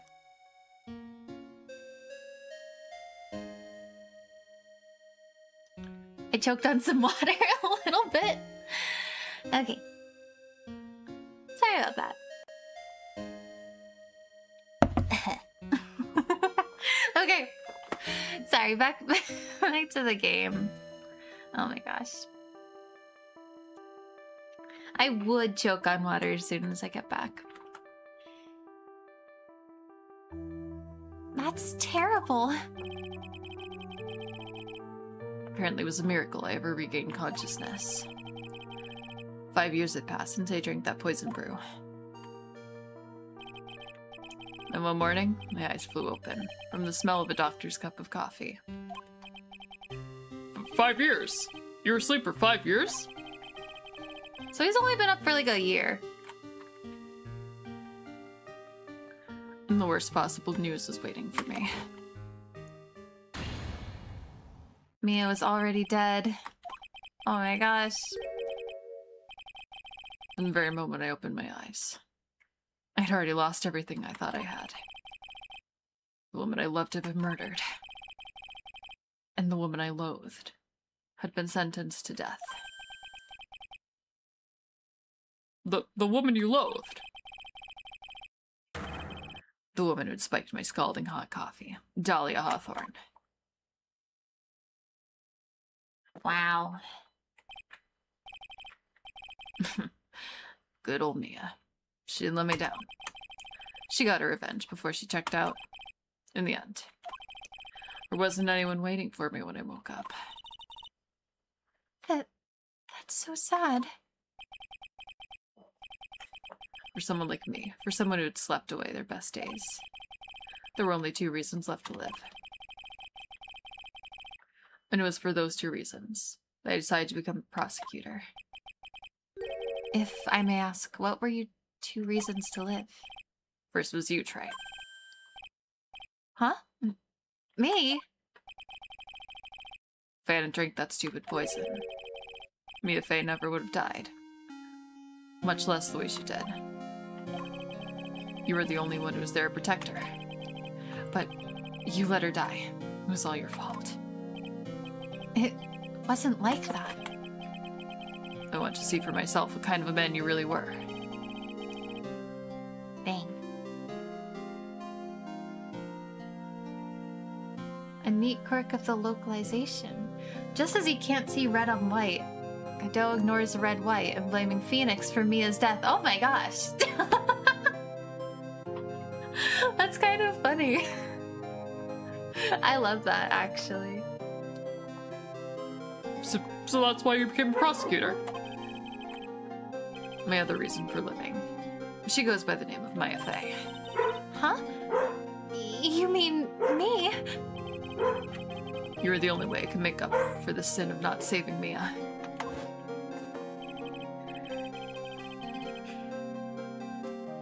One year ago, when the Karine Village incident was resolved, it was obvious that Morgan Fey was planning something. Whatever her evil plan was, I was determined to stop it. My role as a prosecutor put me in the perfect position to do something about her. That's how you overheard Pearl's visit with Morgan at the detention center.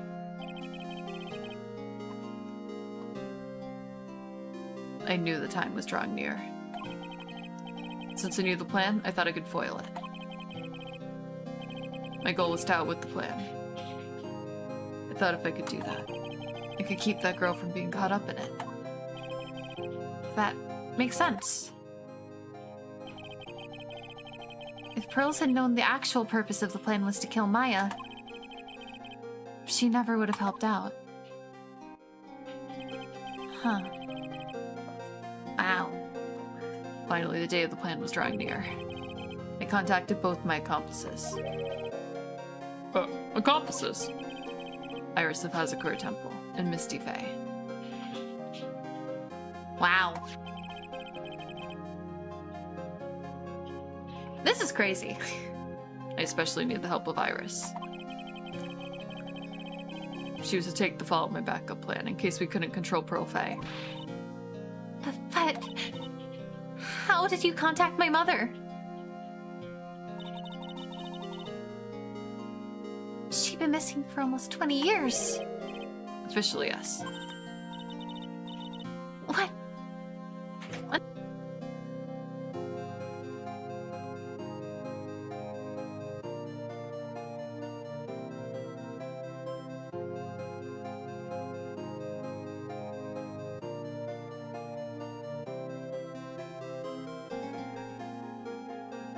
Sorry about that.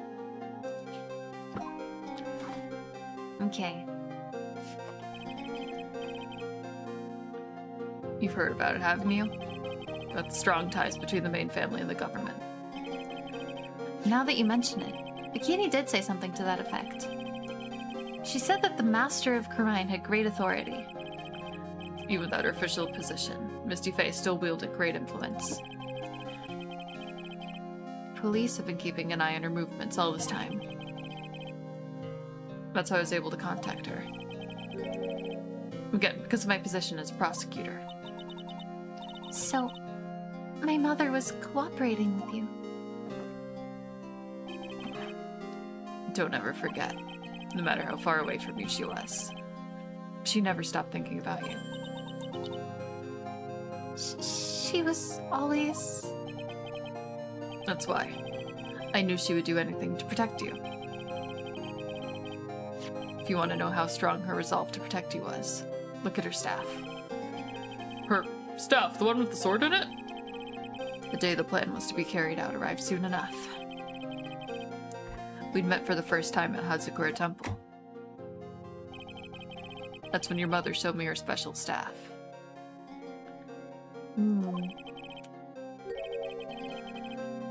I realized it then, just how far she was willing to go.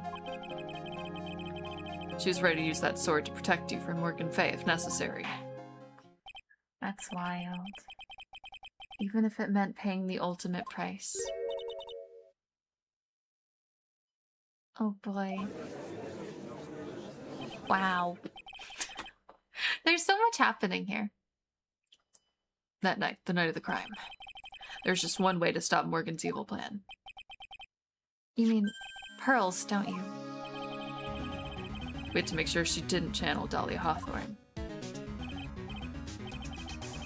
Well, Pearl, what are you going to do tonight? Well, if you'd like, you can come to my room. Perhaps we can read some books together. We thought we could prevent her from playing her part of Morgan's plan. But she never showed up. She was worried and followed me to the inner temple. That was the thing we were most afraid of. And that's why Misty Faye had to do the channeling herself. She channeled Dahlia Hawthorne into her own body. What do you mean? If she channeled the spirit first, then Pearls wouldn't be able to do it herself.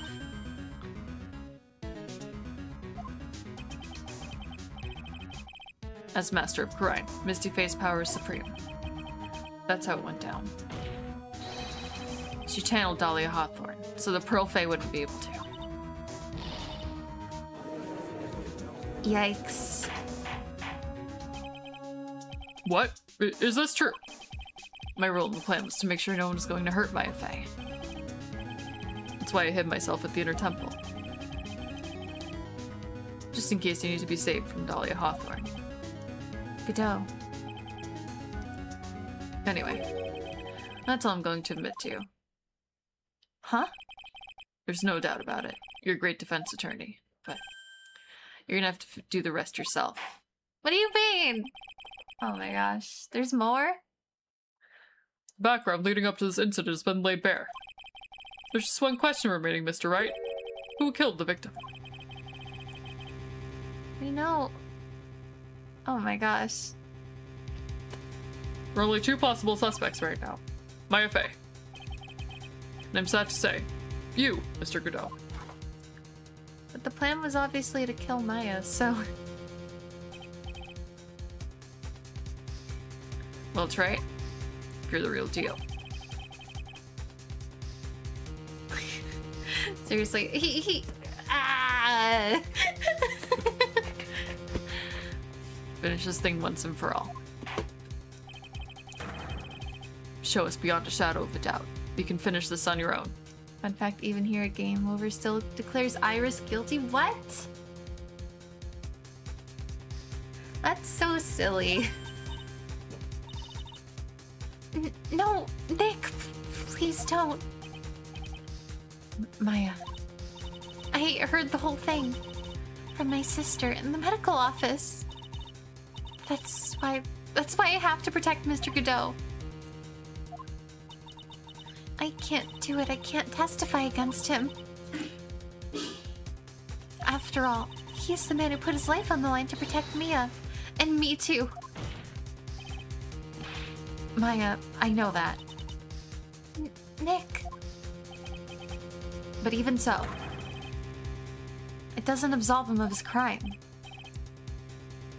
Please, Maya, testify. Miss Faye, your testimony, please. Oh boy. This is the final testimony. I can't believe there's more. I really thought it was over. Like, over. Don't bother trying to hide anything, because I'll know. Like, I thought we had that and maybe an epilogue. But we're still not done. I want to hear the truth from your own lips. I understand. I'm sure you're right. I'm ready now. Oh boy. Alright, young lady, tell us about the moments before you lost consciousness. What exactly happened at the time of the murder? Time of the murder. Oh boy. Just before it happened, I think I saw some red lights. 3 of them. I thought I'd ask for help, but just then I was splattered with blood. She wasn't dead though, and she struck back at the enemy behind her. Suddenly the red lights went out and the whole area was dark.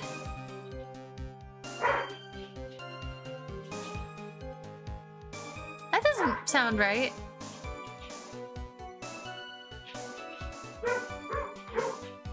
Huh. Just at that moment, there was a horrible scream.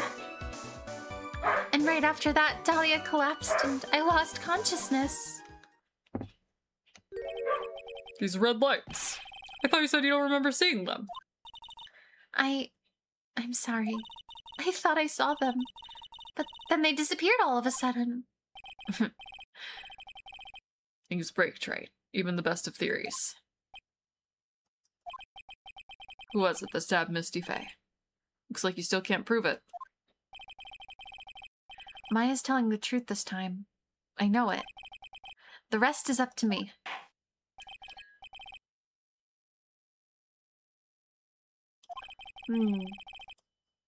Final cross-examination of the entire game and trilogy. Oh my gosh. Okay. I asked for help. I was just splattered with blood. Let me see.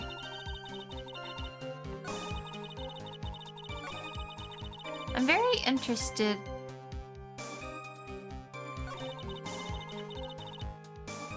I'm very interested in the scream because the first time she said she screamed, but now she's saying that she heard a different scream. Was it from Dahlia or Dahlia and Misty's body? Or I'm so confused. What do you mean by just at that moment? Do you mean the moment when the red lights went out? Yes, that's right. The scream you heard then, was it Dahlia Hawthorne? I don't think so. I'm pretty sure it was a man's voice. What? It was Godot. Okay. So then that scream came from the killer. That's gotta be it.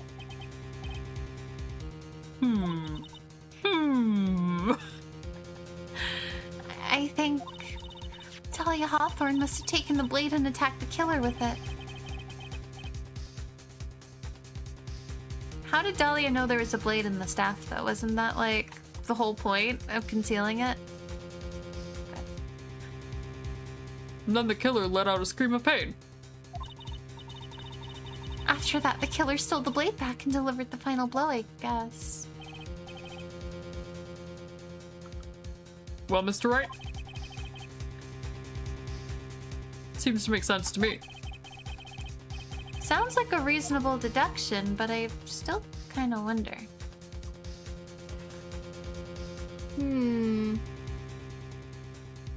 It makes sense, but if it's giving me the option, then there probably is a contradiction of some kind, right? Probably. I'm sorry to say this, but that interpretation would create an enormous contradiction. But now I need to figure out what it is. That makes sense. After all, my deductions are almost certainly never correct. Remember the testimony she just gave before the killer let out a scream? Maya said she'd already been splattered by the victim's blood. Oh. I am here. Welcome in. How's it going? Welcome, welcome. In other words, the blade and the staff had already been plunged into the victim. That's crazy. Is that right? She couldn't have struck back with the sword that was already stuck in her body. The weapon that caused the killer to let out a scream. Oh! The dagger. Since I missed pretty much all of this game. Yeah, it's a really good one. Must have been something other than the staff. It had to have been the dagger, especially since it had blood that was not the victim's. So does that mean Godot was stabbed and he's just concealing it really well? When would he have had time to, you know...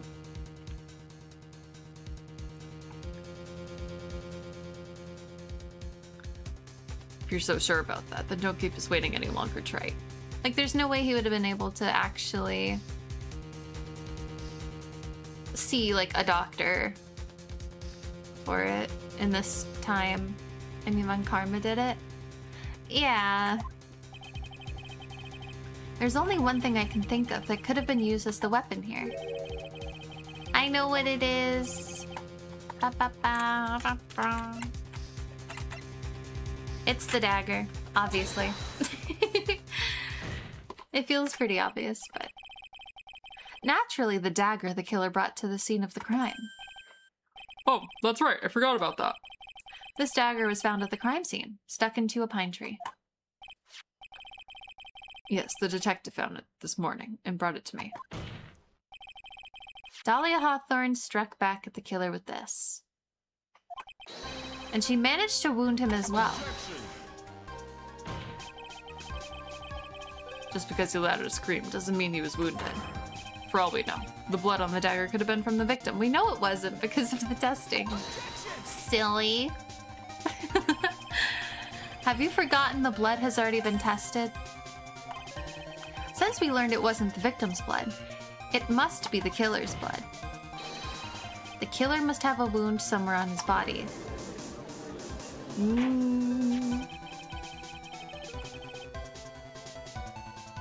But he literally confessed to being there. It had to have been him. So, you're saying the blood on this dagger belongs to the killer? Exactly. I think the judge might be stupid to not just, you know... Oh boy. A DNA analysis of the blood would prove it beyond a shadow of a doubt. And yes, Mr. Godot, it would prove that it's your blood. Nice theory, Trite. It's not a theory.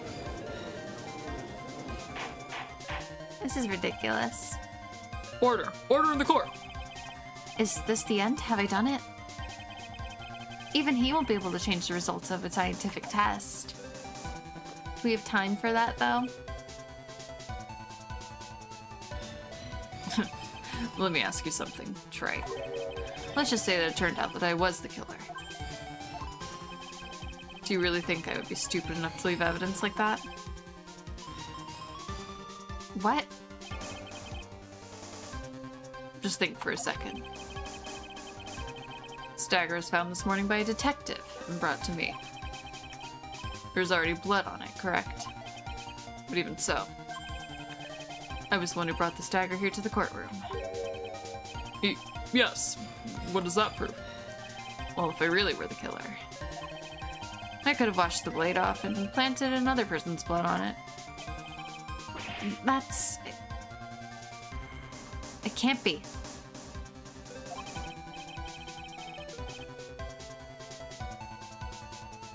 In any case, there's one thing I can guarantee, Trey. That blood doesn't belong to me. Not a chance. I mean...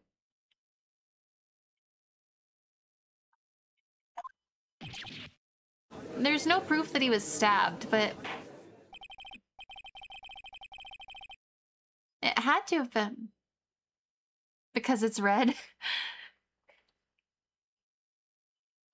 In any event, it seems to be established that the killer was wounded. Alright then, witness. Wait a minute. What's the problem?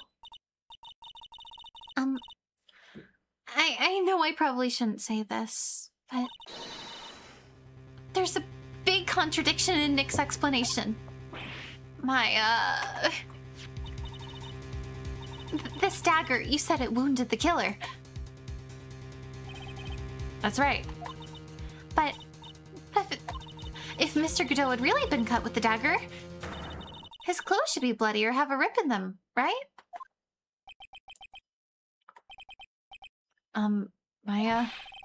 Maybe he just changed his clothes. I mean, if he had time to prepare, he could have changed his clothes, but... What are you talking about? It's not that simple at all. Remember back to the day of the murder. Everyone that was on the Inner Temple side got trapped there.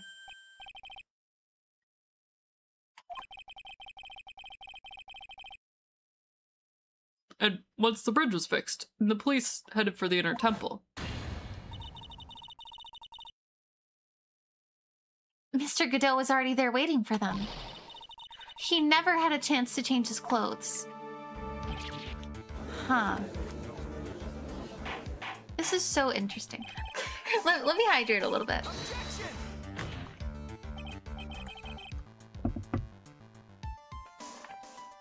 Well, maybe he brought a change of clothes with him. But no one could have predicted the lightning strike. Oh, that's true. There's no way they would have known that, you know, he wouldn't be able to just get back across and... Why would anyone have brought a change of clothes? Did the judge take smart pills during the last recess? No, because he's still stupid for not just, you know... Like, he can still just deliver the verdict. We've figured it out. But, okay. Well then, maybe the killer took off his clothes before he committed the murder. That way he wouldn't get any blood on them. So he just killed Misty Faye naked? Objection. That's impossible, Trey. You know how cold it gets up there late at night?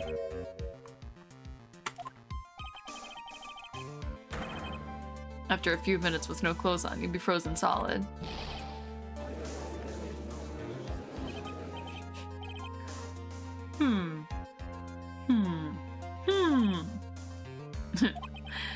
So that's all you got. I knew you weren't tough enough to finish this. Cyclops laser. Oh boy. Right now, if Mia Fey were here. If Mia Fey were here, she would have closed the book on this case already. If Mia Fey were here. Huh. So come on, Trite. Can you do it or not? How about it, Mr. Wright? You've accused Mr. Godot of being the killer. Can you prove it? My evidence is, he smells bad. The fact is, I have to prove it. That's the only choice I have. I was taught that it's one of the rules of being a lawyer. That is what happened. I can prove it. I'm going to bring your magnificent vengeance to fruition, just as you want it. That's good. Fight her till the bitter end. Since there's just one piece of evidence that can prove your point, why don't we go for the unlimited penalty? Are you trying to pressure me, Mr. Godot? Because it doesn't matter to me. I've got the one piece. OG Pursuit remix? Oh my gosh. Give me a break. You got nothing, Trey. So what do I do at a time like this? It's simple. I've got to think outside the box and approach this from a different angle. My proof is that the script says Godot killed Dahlia. Yeah. I mean, we basically already know this, but he's admitted to like 90% of it already. Alright then, Mr. Wright. Let's hear what you got. There's one thing I've demonstrated in the previous cross-examination. The killer was wounded. That was proven by the blood on the dagger. But we said it was impossible. If he'd been cut by a dagger, there should have been a blood stain. There's one place. One place the killer could have hidden his wound. Oh.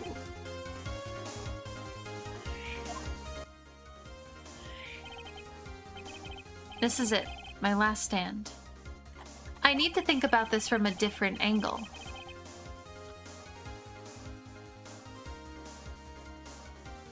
Huh. I don't need to think about why there were no bloodstains on his clothing.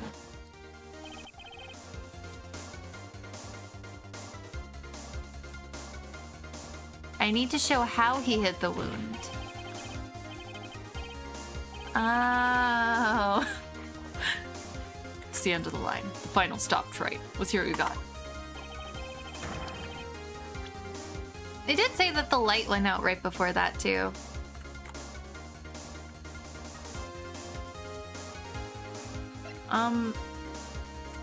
Wait. How are we supposed to do it with this?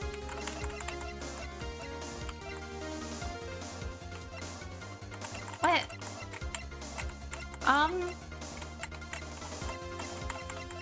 Why?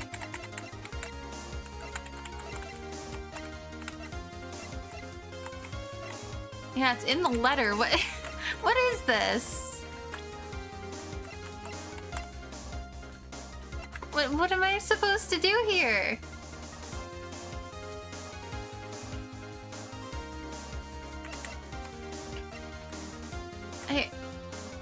Is it just his profile?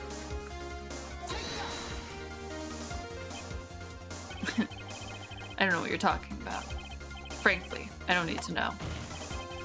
What I do know is you'll never be half the lawyer she was. Dang. Isn't that right, Trey? What was that just now? Mia? It can't be. You're living on through him. Even as we speak, you're still hiding the wound.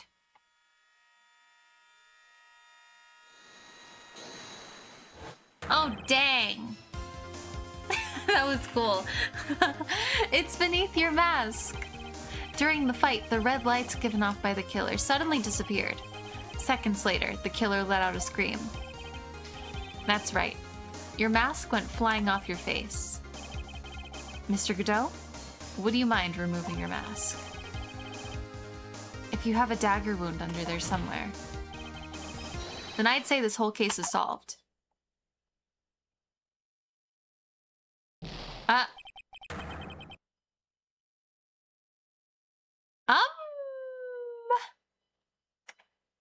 wasn't supposed to happen.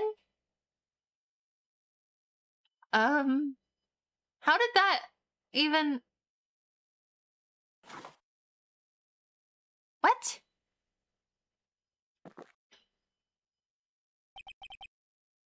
Just now. I saw her spirit in you. What was that? I never liked you. 6 years ago. You helped the woman who put me to sleep by hiding her bottle of poison. And then, while I was sleeping, you let Mia die. What just happened, though? His witness breakdown, but that's so weird.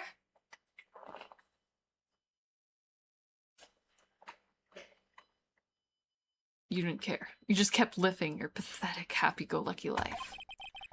You even had the nerve to follow in her footsteps as a lawyer. I can never forgive you. That's what I thought. Mr. Godot. But I was wrong. I knew it from the very beginning. Truth is, the only person I could never find it in my heart to forgive was me. You. Yourself. I was the one that failed to protect Mia. Me and no one else. I tried to avert my eyes from the truth, to escape from the harshness of reality. I just couldn't face Mia's death head on, so I ran. I hid behind a mask, threw away my true name. Couldn't even deal with being a defense attorney anymore, so I quit.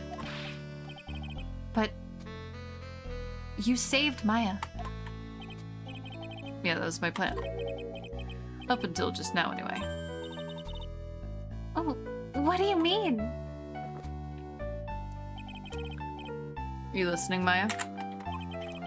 If I really wanted to save you, there's one person I should have gone and talked to right away. Who would that be? Are you talking about Nick?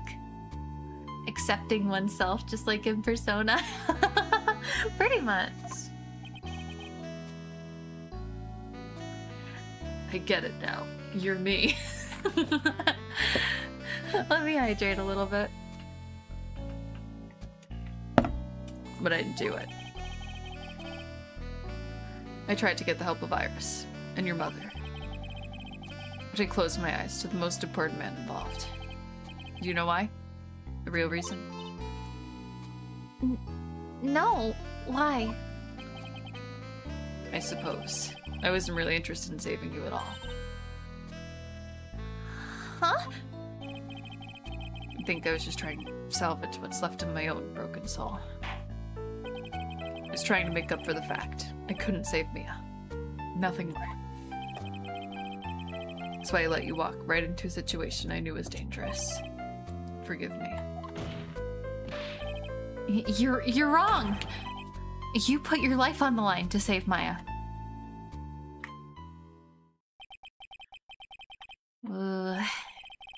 Was it really for Maya's sake?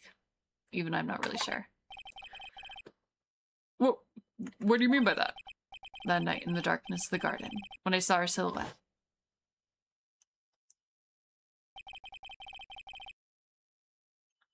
Part of me must have known the truth. The truth that wasn't really Dahlia Hawthorne, standing there in front of me. Could have been Misty Faye, or even that little girl. But I still picked up the blade. Like I was dreaming. Yikes. I'm not sure exactly what was going on in my mind at that point. Was I really motivated by the pure desire to protect Maya Faye? Or was it something else? In early drafts, every character from the Fae clan dies except Maya. Yikes. Wow. Or was it something else? That's dark. Was it my hatred for a woman who had stolen everything from me 6 years earlier? Could have been simply a desire for revenge. And now, I don't know anything anymore. I did learn something today, however. I finally realized I was the arrogant one. I was just chasing an illusion, a fantasy. Stupid fantasy of defeating you in the courtroom.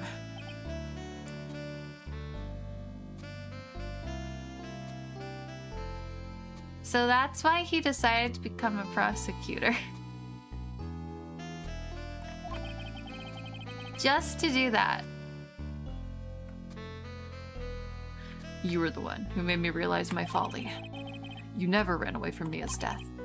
Instead, you picked up where she left off, as a true defender of the people. That was so cool, though. In that one moment, I understood everything. I love this game. Mr. Godot. I mean, this is just really great. I think you already know this, but if you don't, my name is Diego Armando. We knew that.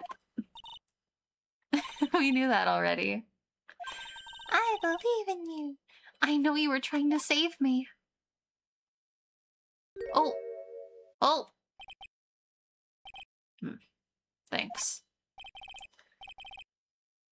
Your wound, it's bleeding. Uh-oh. Funny how it waited until the absolute last second.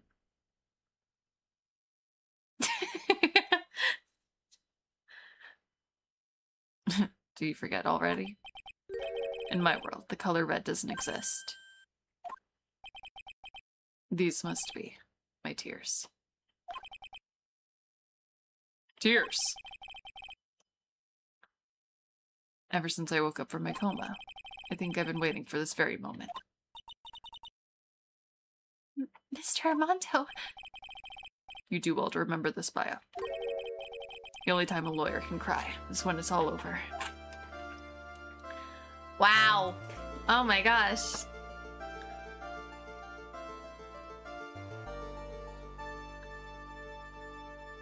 It feels like it's come full circle. It really has. Oh my gosh.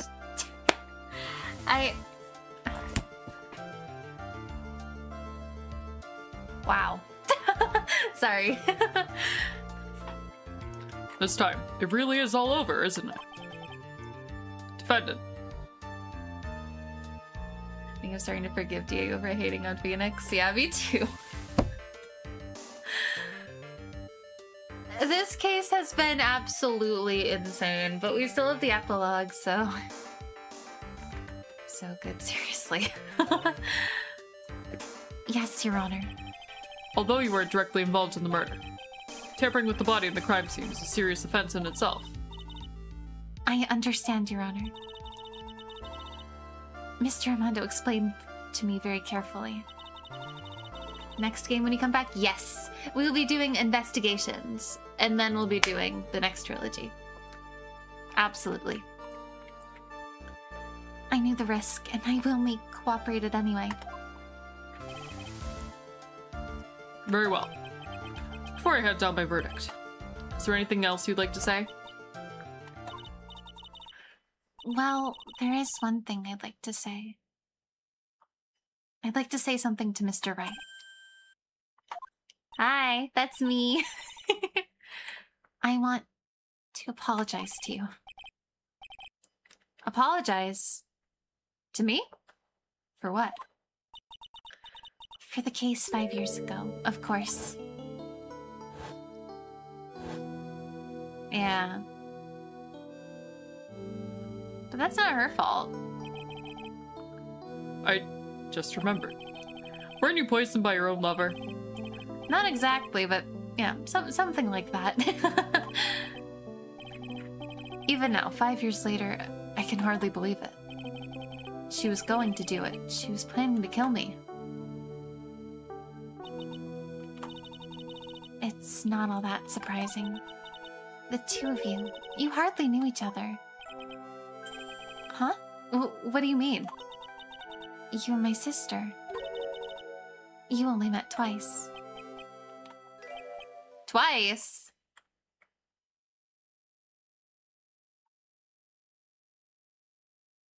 What do you mean? I believe there's 2 investigation games. Yeah, I have it on Steam. I have all of them now. Just for when we get there. It's called the Ace Attorney Investigations Collection, so it's got both investigations cases. Yeah. I guess cases isn't really correct, or maybe it is, but yeah, it's got both in it. I don't think it's going to take us nearly as long. But knowing me, it probably will take a while. We only met twice. Oh, boy. I've never played any of the other ones but this trilogy. Yeah. I mean, I feel like, you know, obviously this is the one that most people think of, but... Yeah, no, I've got everything now. I've got the Investigations Collection, I've got Apologists, and I've got the Great Ace Attorney Chronicles. But that's gonna take us a really long time, I think, so... Considering it took me like 2 years to beat this trilogy, and, you know, over 160 hours to do it. The first time you met was on that fateful day. I know there's more Ace the Apollo ones and whatnot, yeah. I also know nothing of the games, looking forward to seeing them. Yeah, it's gonna be really fun. The day she poisoned Mr. Armando in the cafeteria of this very courthouse. The next time you met her was 8 months later. You met her again on the day that she stole your cold medicine. And Doug Swallow was killed. Is there any chance I could ask you to change which day you play them? I do like my Ace Saturdays, but I can think about it. Maybe. We'll figure it out. New Ace stuffs. Yes! Woo! And Doug Swallow was killed. Sorry. I'm just laughing at the fact that his name is Doug Swallow and he swallowed a pill that killed him.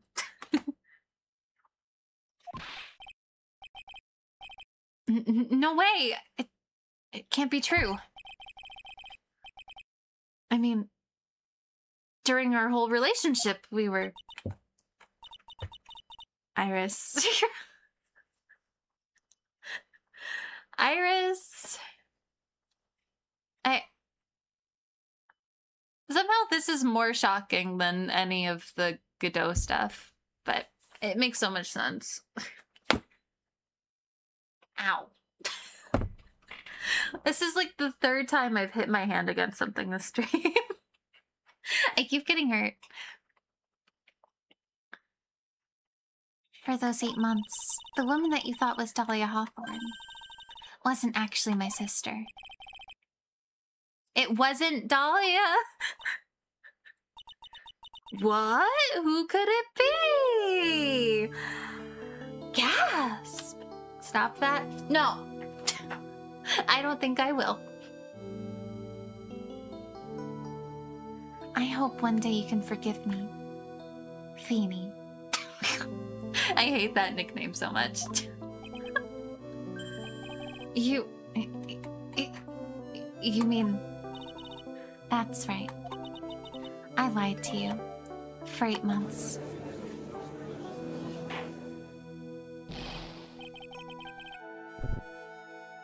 That was in reference to you hitting your head. No, I know. I figured. But why? Why would you do such a thing? This will change your appreciation of Phoenix's very first scene in the anime. Oh, yeah, the anime. That is something that I need to watch. I kind of forgot about it. Movie night?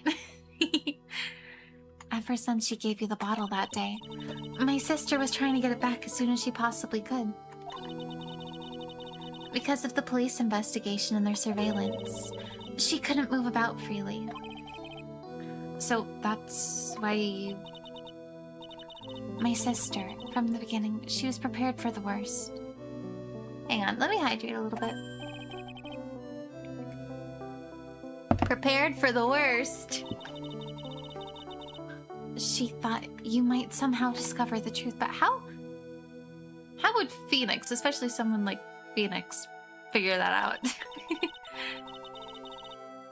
That's why she was always ready to deal with you at a moment's notice. You mean she was ready to kill me, don't you? She already had so much to answer for. I didn't want any more sins on her soul. I begged her not to do it. She agreed to give me a chance. And that's why you came to me? You came to get the bottle pendant back from me in her place. But I couldn't get you to give it back. I failed at something even as simple as that. Thankfully, Phoenix was a complete idiot, yeah. I mean, I don't think any ordinary person would be like, oh yeah, you're not her, since they're twins and they look the exact same, but you know. And they'd only met, like, once before she took her place. 8 months passed and I still couldn't get it back from you. Finally, my sister couldn't wait any longer. Uh-oh. She didn't consult me about her plans for you that day. It was the first time that had ever happened. Dang. Betrayal. That was a bit strange, wasn't it? Up until that day, you two were partners in crime, and she would confer with you. I think she must have noticed.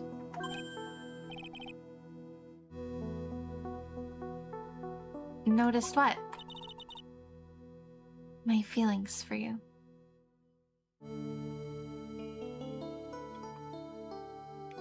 Dang. If I had found out she was planning to kill you, I would have done whatever was necessary to stop her. Even if it meant her life. Or mine. Iris.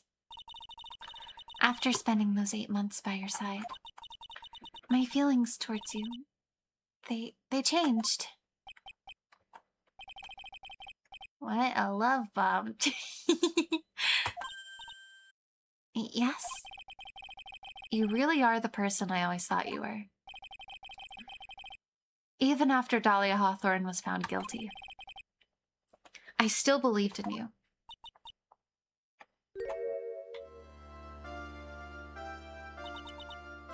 Thank you. Aww. Phoenix is the best dumb smart guy. Pretty much.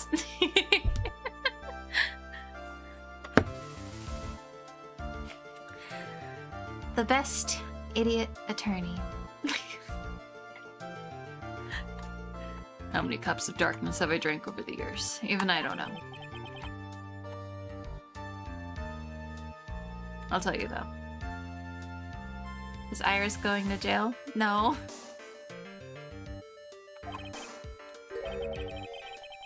I don't think so. Right now, this one here is the greatest cup I think I've ever had. Don't you think so, Phoenix Wright? Is that the first time you said her name? Or maybe not. Yeah, I think you're right.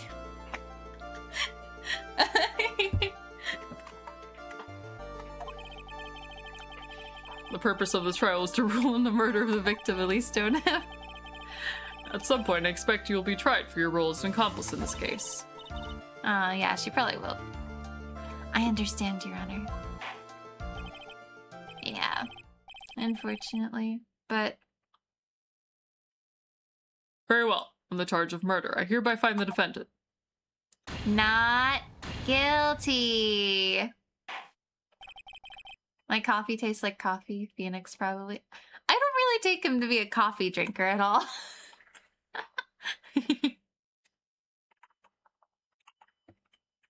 Court is now adjourned. I feel like he's the kind of person that has to have sugar in it.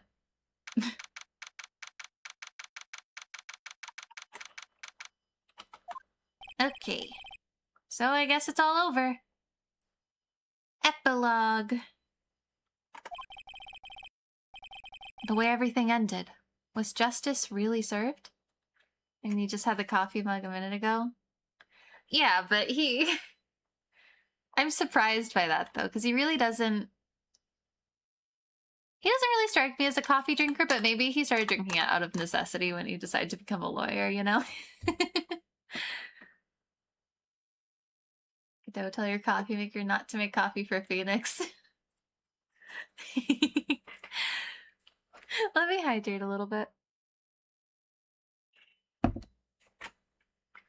The way everything ended. Was justice really served?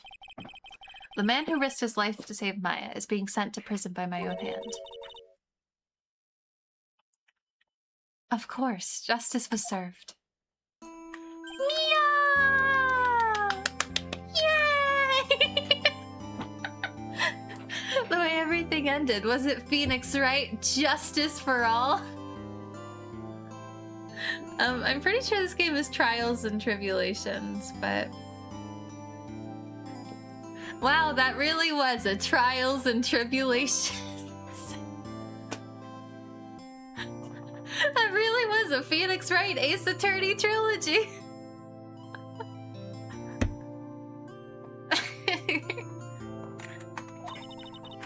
I'm proud of you, Phoenix. Your defense was truly brilliant. But I couldn't save Mr. Armando. The man who cared so deeply for you. You're wrong, Phoenix. You did save Diego. You saved him in the only way possible.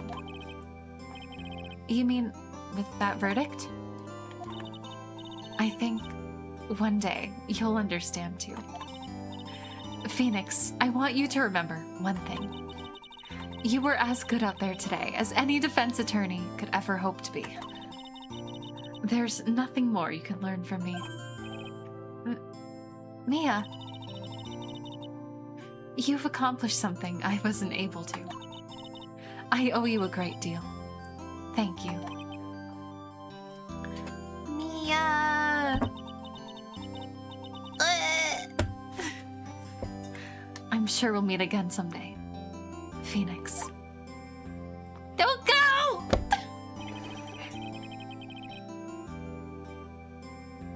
Dang it.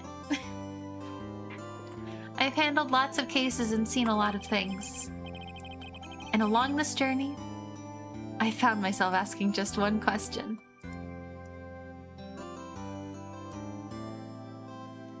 Sorry. I need to hydrate a little bit. What does it really mean to defend someone? I suppose today's case produced one possible answer. Nick. And then at Apollo Justice, he became something else. I'm excited to play Apollo Justice. I do know that there's an older version of Phoenix that shows up in it. I don't want to know too much yet, though. I guess it's just like my sis said. Mia? What did she say? That night when I channeled Mia to get her advice on what to do. This is what she wrote back in my notebook. Don't worry. Phoenix will save everyone in the end. But... come on! Cut it out with that gloomy face! Can't you see? me, Sis, and I'm sure Iris too. We owe you for everything you've done for us, Nick. Maya. How can you be so bright and chipper after all this happened?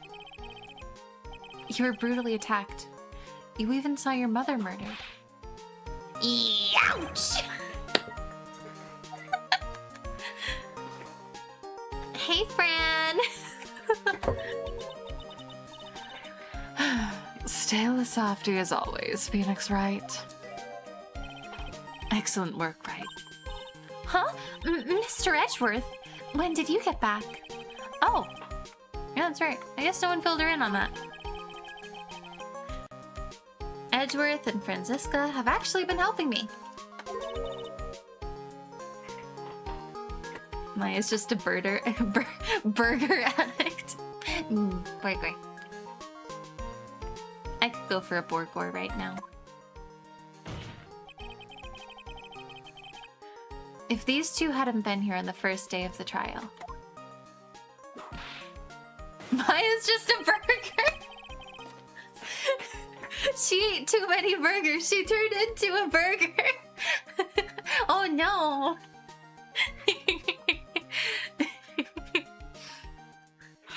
The defense wouldn't have gotten anywhere. Wow, but where were you, Nick? I heard he fell into a river and caught a nasty cold, which forced him to sleep all day.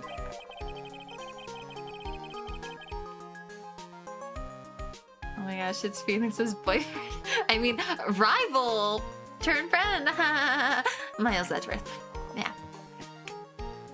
Yes, he laid in bed shivering from his fever with Iris's hood pulled over his head. Oh, ouch! Talk about embarrassing, Nick. You definitely need more training. Anyway, thank you, Mr. Edgeworth, and you too, Franny. I don't suppose... Laurice. I don't suppose there's room for me in this group hug, is there? Oh, Larry. What's with the longer face than usual? His face is long. You're so right, Phoenix. Imagine it was Manfred von Karma instead. I don't suppose there's room for me.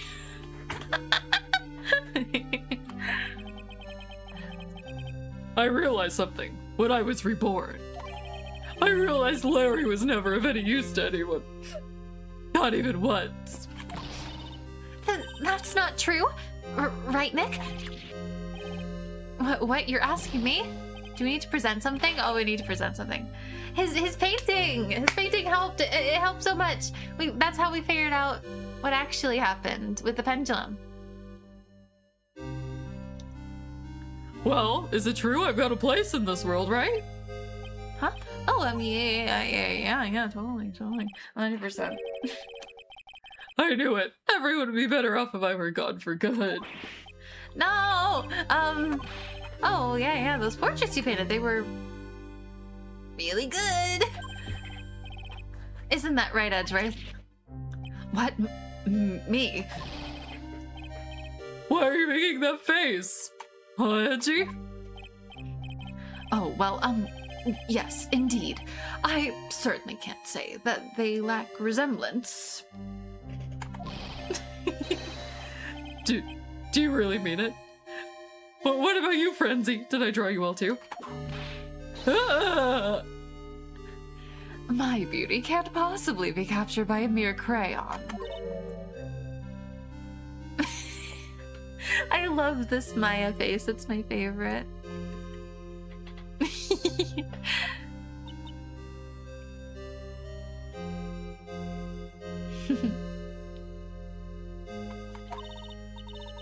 I love this game so much. It's so good. Nevertheless, I recognize the effort you put into it, and that's worth something.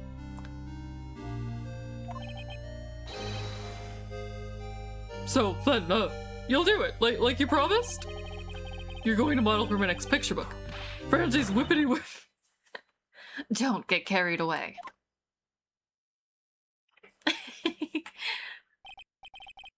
Well, how about that? I guess painting portraits is the only thing I'm good at. The painting of Pearl was pretty darn good too, if you ask me. Huh? Now that you mention it, I haven't seen her around.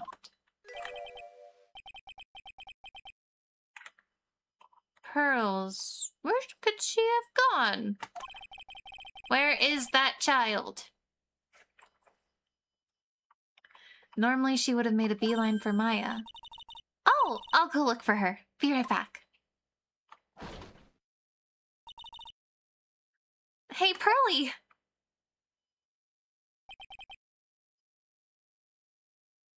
Where's the baby? He is useful as a comic relief, but that's good. We do need some comedy.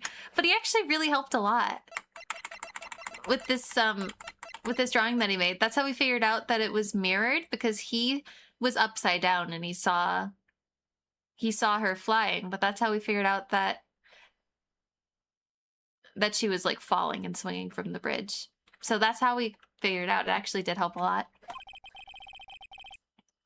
You seem to be uncharacteristically puzzled. I suspect you are wondering how Maya can be so cheerful despite all that has happened. Yeah.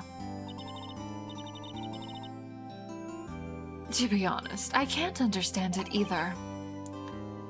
Franziska. That's right. She lost her father fairly recently as well. I think I understand how she feels. Maya is a much wiser person than she appears, and I think she realizes something.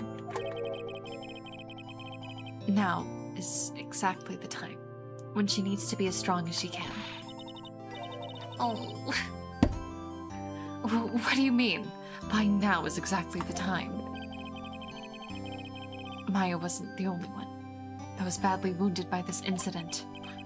In fact, there was someone hurt far more deeply.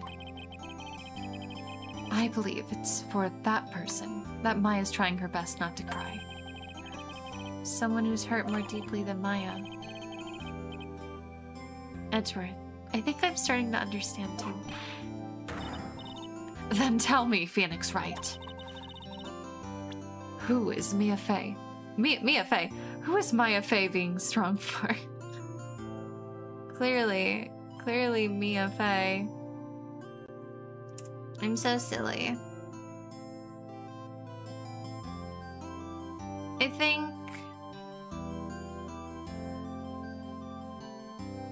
I feel like it has to be for Pearl, right? Because I mean, it's either herself, Phoenix, or Mia. I kind of get the sense.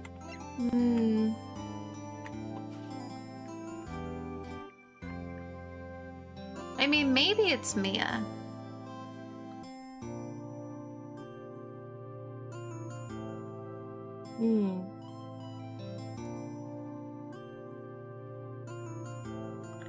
I don't know.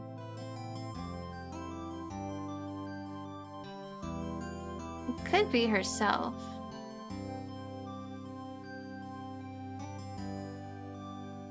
But I don't think it is Pearl because, and it can't be Phoenix because we don't have a Phoenix option.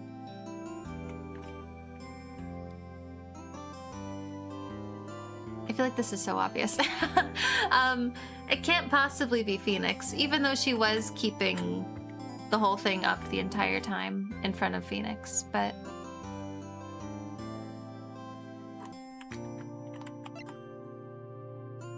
I'm not gonna get in trouble if I get this part wrong, though.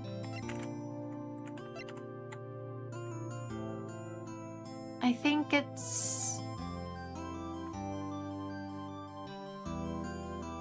I think the whole thing with Mia just is still on her mind. Are we wrong? I think we're wrong. It's probably for herself then. Don't worry. I'm not certain my guess is entirely correct either. Oh, are we supposed to get it wrong? It's Pearl? I mean, that was my first thought, but she was doing it even when Pearl wasn't present. So it doesn't...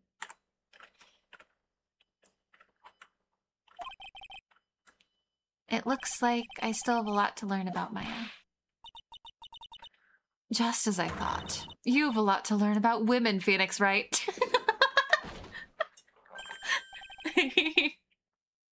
Oh my gosh. But if I had gotten it right, then we wouldn't have gotten that gem of a line. You have a lot to learn about women, Phoenix Wright. Sorry, let me hydrate.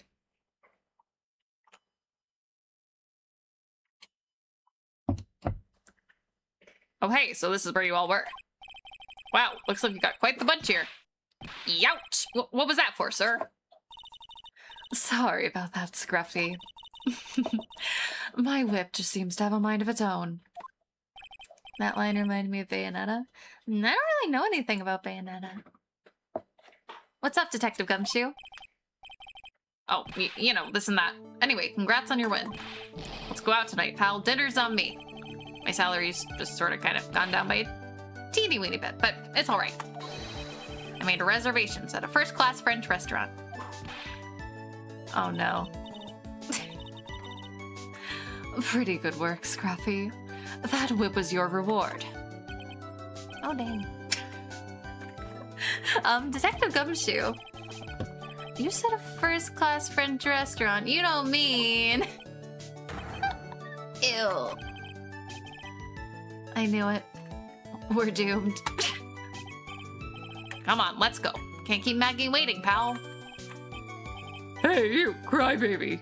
You're invited too. Oh. I said the whole thing in his voice before realizing. It's obviously supposed to be Gumshoe, but he's on screen, so my brain just went. We're like 3 hours into the stream. My brain's pretty melty right now. Okay. Oh, forget about me. Pearl and I will be at the loser shack eating potatoes. Who said anything about Pearl? Just you. You know, Maya's taking an awfully long time to get back. She's still out looking for pearls. Oh, Maya, what's wrong? Nick, what do I do? Pearlie, I can't find her anywhere. Huh? I'll bet she just went back home. That's all. I thought so too. I called the village, but no one has heard from her.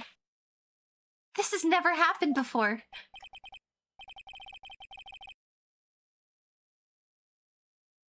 As I figured, she's been badly hurt by this incident.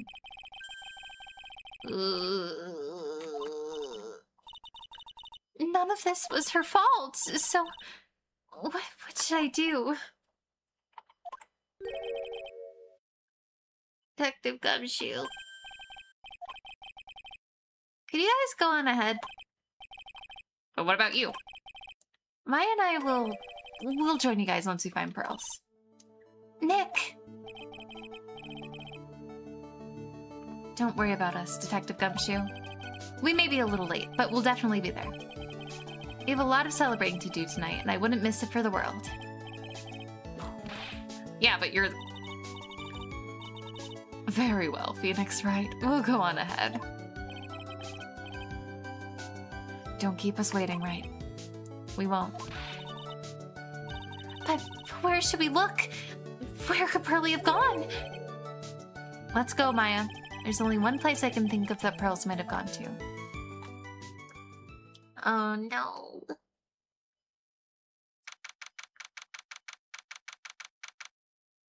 How does such a little girl get all the way out here on her own? Hazakura Temple. For pearls, I bet this is a very important place. After all, it's where the whole incident started. What's this? You're all back again so soon? Sister Bikini! I thought we'd be eating mashed potatoes alone tonight. So she's here? Pearlie's here. She's in the training hall. Why don't you hurry along and go see her? Okay.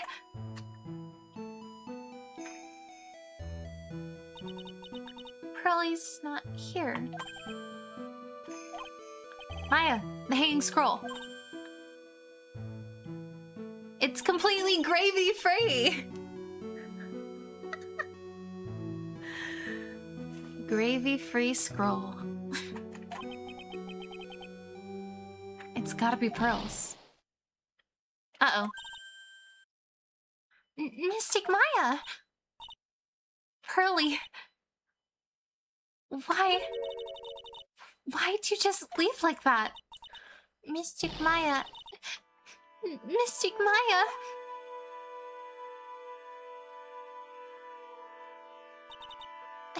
I swear I saw it. I swore that I would never trouble the two of you ever again. Also, can I just say a lot of the names in Ace Attorney are ridiculous, like Bikini? Oh yeah. Because it's all my fault that Mystic Maya's mother... That's why you came here? It's the least I could do. To pray for your happiness. You don't have to do that, Pearlie. It wasn't your fault. You didn't do anything wrong. Of course I'm sad that my mother's gone, but... How do I say this? I'm still happy. You don't have to lie just to make me feel better. No, really. It's true. The only reason I'm still here at all is thanks to everyone who was there for me.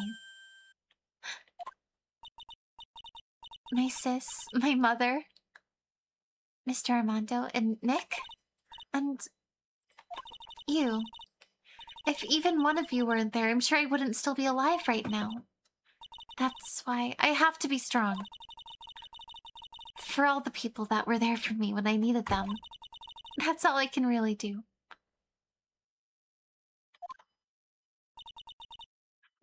Mystic Maya. I'm impressed. You truly are the daughter of Mystic Misty. Sister Bikini. Your mother, Mystic Misty, was a strong woman indeed. I want to tell you what she said to me that night. After dishonoring the good name of Karine, I don't have the right to face my daughter. But still, Maya's always in my thoughts. It's true. She'll always be with me until the day that I die. Your spirit was with her. That's why your mother was so strong. Even at the end, I'm sure she had no regrets. Oh. She'll always be with me until the day I die. Huh. There's a rule or something all masters are to follow, isn't there? To never take the charm off until the day you die. That's the master's talisman. The thing Misty kept by her heart and would never take off. It wasn't the container that was important. Rather, the contents. That's... a photo? Mother. Oh... It's only natural for living creatures to fight to protect their own lives, but what makes us human is that we fight for others. But who do you fight for? How hard must you fight? That's the true measure of what human life is worth. We defense attorneys are warriors who are constantly challenged by that question. Oh...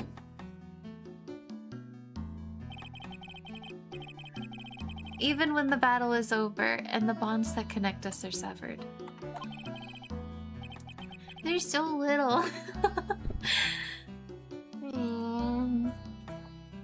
We always return time and time again.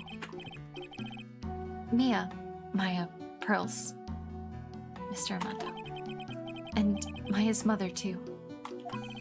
I learned that from all of them. An unofficial Fae tradition. Apparently. Well, shall we get going? Everyone's waiting. Ah! This is a day to remember. A day when a lot of things were finally put to rest. I think we should celebrate what we've overcome today. Oh my gosh, I can't speak. I used to break things all the time when I was little, you know. Pearls and Adrian seem to have picked up where you left off, with the same object, no less. Oh, wow. Yeah. But I still can't... Oh, go on. You can come back for training anytime. Okay. Alright, I'm going to make a brand new start too. Sister Bikini, I'll be back for more training. I promise. Just like, don't almost die this time. I know, and I won't go easy on you just because you're the future master. I'll make sure to prepare reservations for the three for when you come back.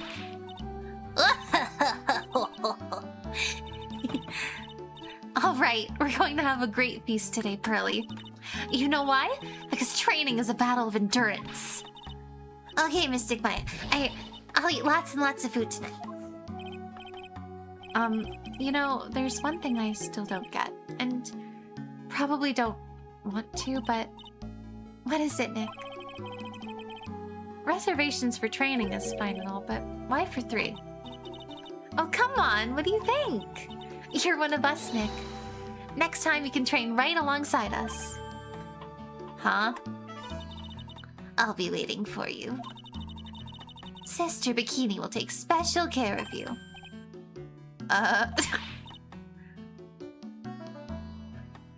It'll be great, Nick. We're going to do the special course, naturally. Huh?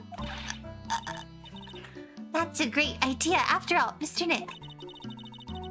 You'd do anything for Mystic Maya, wouldn't you? Even walk on hot coals, right? We'll have a nice big meal before we come next time. Right, Nick? You know, I was wondering if I can say just one little thing. Sure, of course you can. Pearl is so cute. Oh, I love this part. I'm getting goosebumps too. Well then, here goes nothing. Objection!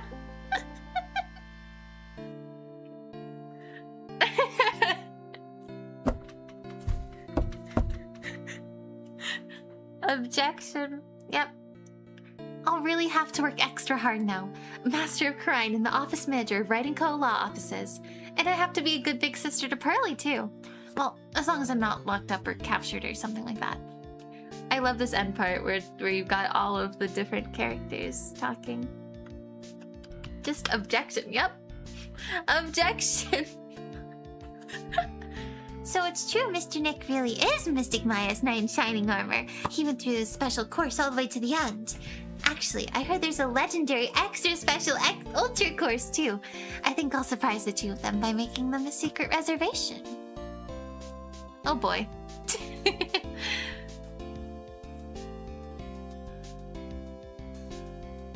Who's next? Gumshoe! Maggie bought me a brand new coat as a present, pal. I feel 10 years younger. I'll never take it off. Yes, but somehow you just don't seem the same. I guess a dirty, shabby old overcoat is more like detective-like, sir. Don't worry about it. In the name of love, a man will soil himself silly. What? Okay. Okay then. Mr. Wright, I'm once again in your debt. Thanks to you, the Treasures of Khura'in exhibit was a great success. I even got to see Miss Von Karma, who I hadn't seen for almost a year. She taught me how to use a whip and said that I must show you what I've learned. Ew. Let me hydrate. This game is so great. Desi and I started a company called Mask to Mask. We're dedicated to stopping the evil plans. Our motto's cut it out, please. I'm so confused. I can't read it all. It's too fast. I wonder if that's okay. Sometimes I think maybe we're the worst criminals.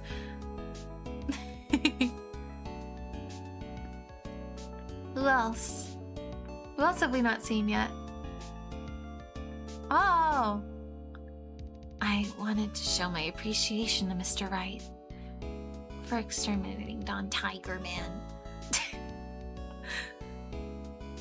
What? It's going too fast. I can't read it all. Oh boy.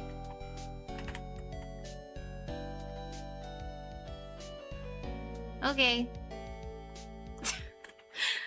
I like seeing this bit, but I can't read it out loud quickly enough. I'm just holding in the way. A wrinkly, grumpy clown knows ways to flesh. At least that's what I thought. My grandkids had a birthday party for me the other day. Talk about embarrassing. 69 years old and I cried like a baby with a dirty diaper. What? Oh my gosh.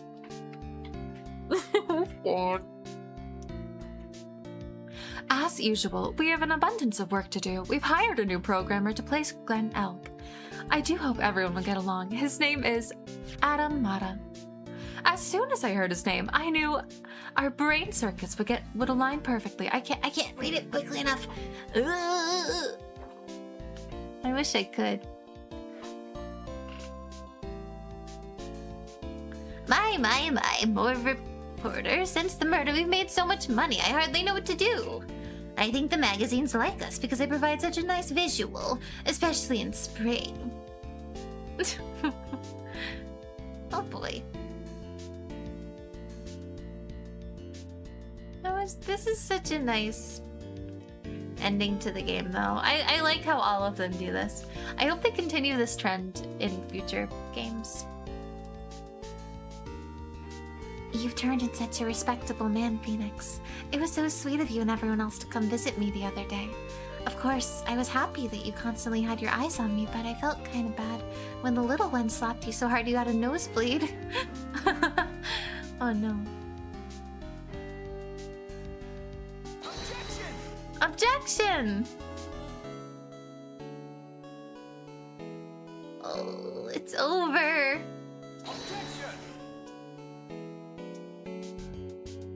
Iris is in jail. Yeah.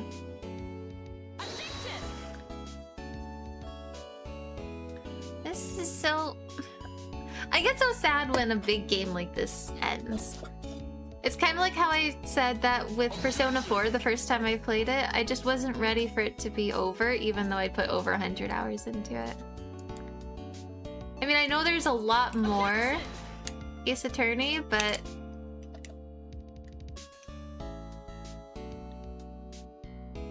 will it ever be like this again?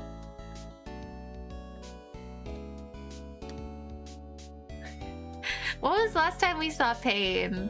I guess not since the first trial of the game. What's this? I'm back from a long and tiring vacation. I guess while I was gone, my little whippersnapper buddy quit and now I've got no one. What kind of lonely, crazy security room is this supposed to be anyway? I love old bags. She's so funny. But I macadamia nuts. I can't read all this. No, let me hydrate. Rat-a-tat-tat-tat. This is so funny. So there is still more. Yeah. No, I knew we were missing a case. And Larry. I finally found something I love to do. Francie's whippity-whip trip is gonna turn the art world on its head. I should have realized it sooner. Self-centered, lazy, antisocial. I'm an artist, a really good portrait artist. I'm not a loser after all. Oh boy. We love Larry.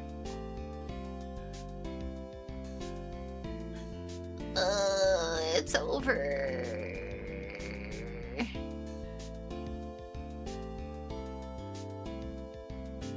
Oh. At least Larry's happy. Yep.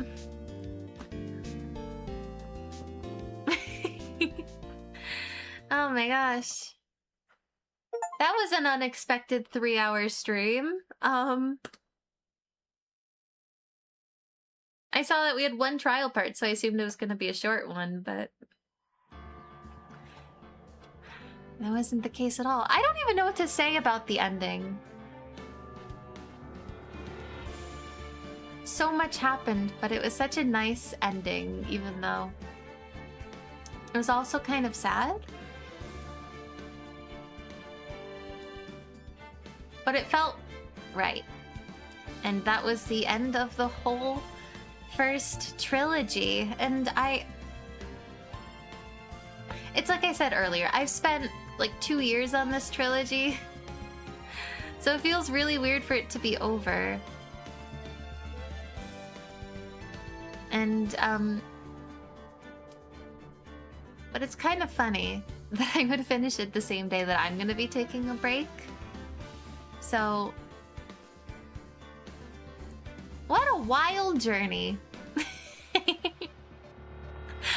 Wow. I hope you have a good, great, and nice hiatus. Thank you. I appreciate it. I really, like, after this, I'm just even more excited to play Investigations when I come back, so.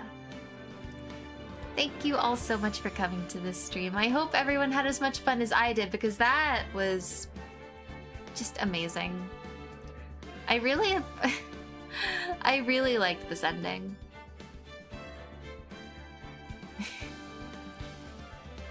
Yes. Thank you all for being here. It really genuinely does mean the world to me. And I guess I hope you have a great rest of your day, night, etc. It feels kind of weird to end off right now, but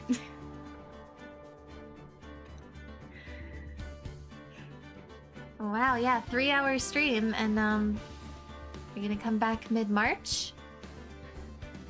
I am thinking so. I mean, I said a month maximum. It could be less, but there's no way I'll be gone for more than a month. That's too difficult for me. I don't think I can do that. But hope the break gives you what you need. Thank you. I really do think that I will, with that time to think, I'll be able to kind of, I don't know. I don't really know how to put it, but I think I need a new perspective. And I think I've already started to figure that out, but I said this earlier, but I feel like I'm doing what I need to do to be able to do this for as long as possible, you know? Persona 5 loading screen once said, take your time.